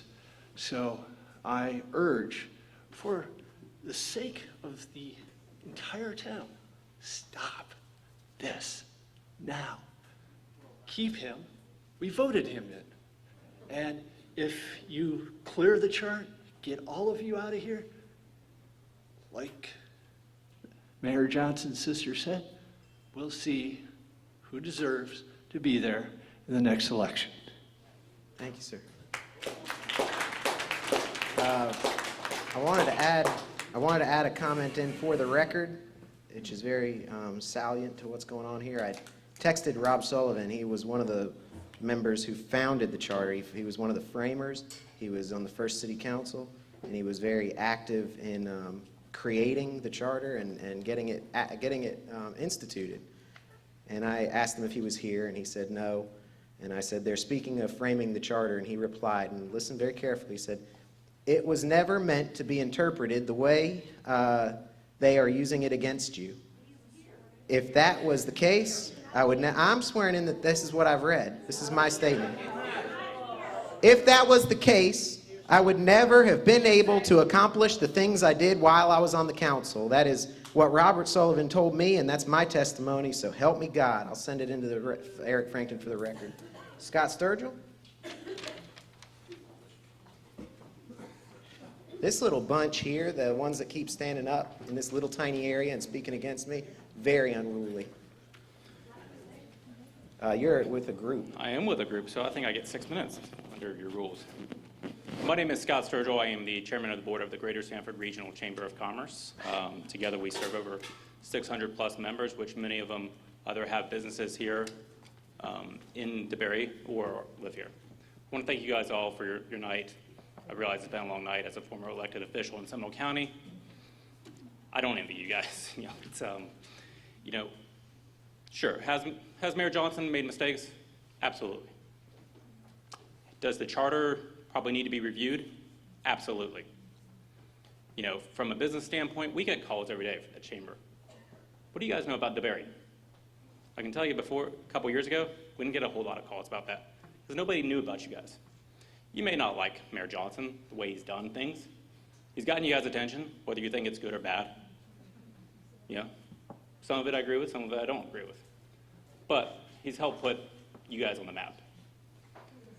As a business owner in Seminole County, I gotta tell you, after what I've seen here, and that's a great horn out there, I guess, I'd have reluctance of moving my business here because of the way it's operating right now. You guys have a duty to the citizens and the businesses that are here because, let's face it, what increases your guys' baseline? Businesses, not residential households. It's businesses that increase your baselines. And what I've seen here tonight, I'm not sure you guys really get it. If you guys dislike Mayor Johnson so much, let the voters vote him out in 2 years when his term is up. Or do a recall, or ask FDLE to step in, or the state attorney's office to step in and do a formal charge. And then, if he's charged, that's fine. Let the governor suspend him at that point. But come on, he's here at the will of the voters, just like all of you guys are. You guys were all voted in by the voters. And come on, this is absolutely, it's gotta stop. You guys could have, by my counts, you guys have spent more than 60 grand in attorney's fees, probably much more. At this point, would you have been better off to maybe do a charter review at this point and bring your charter kind of up to? Hold on, Mona. Let the man finish his statement, please. And I do suggest that maybe, Mr. City Manager, maybe you set up a statutes rule and public records rule for everyone, not just your elected officials, but all of your employees. I've spoken at many city meetings, county meetings throughout the country. I've never seen city employees address their elected officials by their first names. They've all earned the title. But when the voters put you in, you all earned your titles. And I watched Mr. Frankton address your mayor by his first name. He may not like it, they may not like each other, but it's disrespectful to the office that you guys hold for you guys to be addressed anything but your title when you are here on public business. So again, I appreciate your time. I realize it's been a long day. Do what's in the best interest of the voters. Let the voters decide whether he's in or not. Don't do personal egos and vendettas. It's not your choice. It's really up to the voters. Thank you.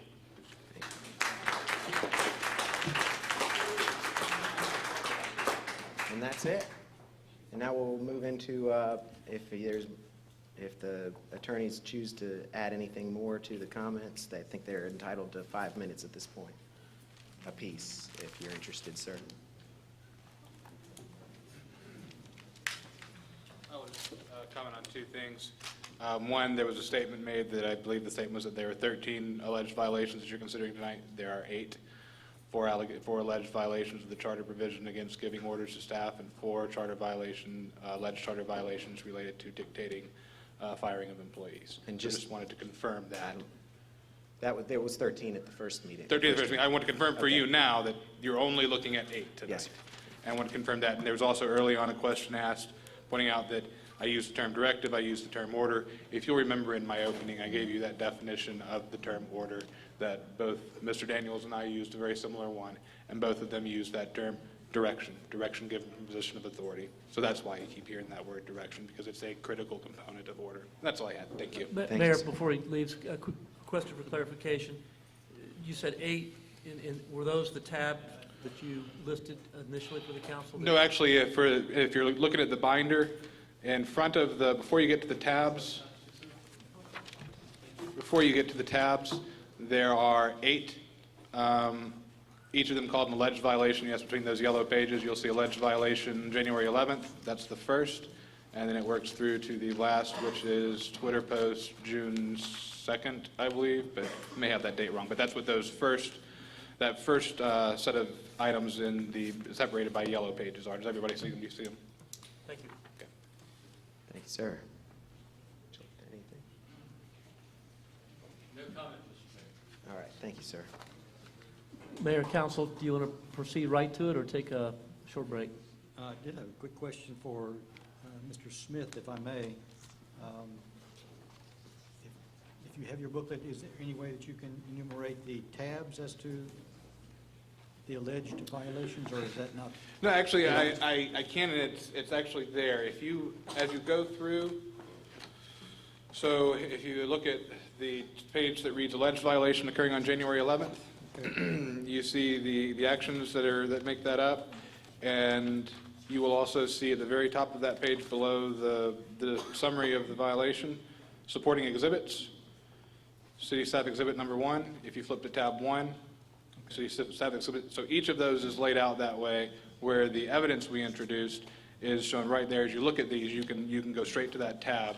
So if you flip over to the next one, the February 11th email, you will see city staff exhibit number 4. So you flip over to number 4, and you will see that's the exhibit that we presented as relevant to that alleged violation. I got you. All right, and still no further comments? And to the captain, sir, I just received a note that somebody, I think the guy we just had removed is standing at the door blocking the entrance exit. That's cleared up. You guys are on point. Thank you so much. All right. All right, so we'll take you guys would you like a break, or you want to just, that's a big yes. That's a big yes. A few minutes.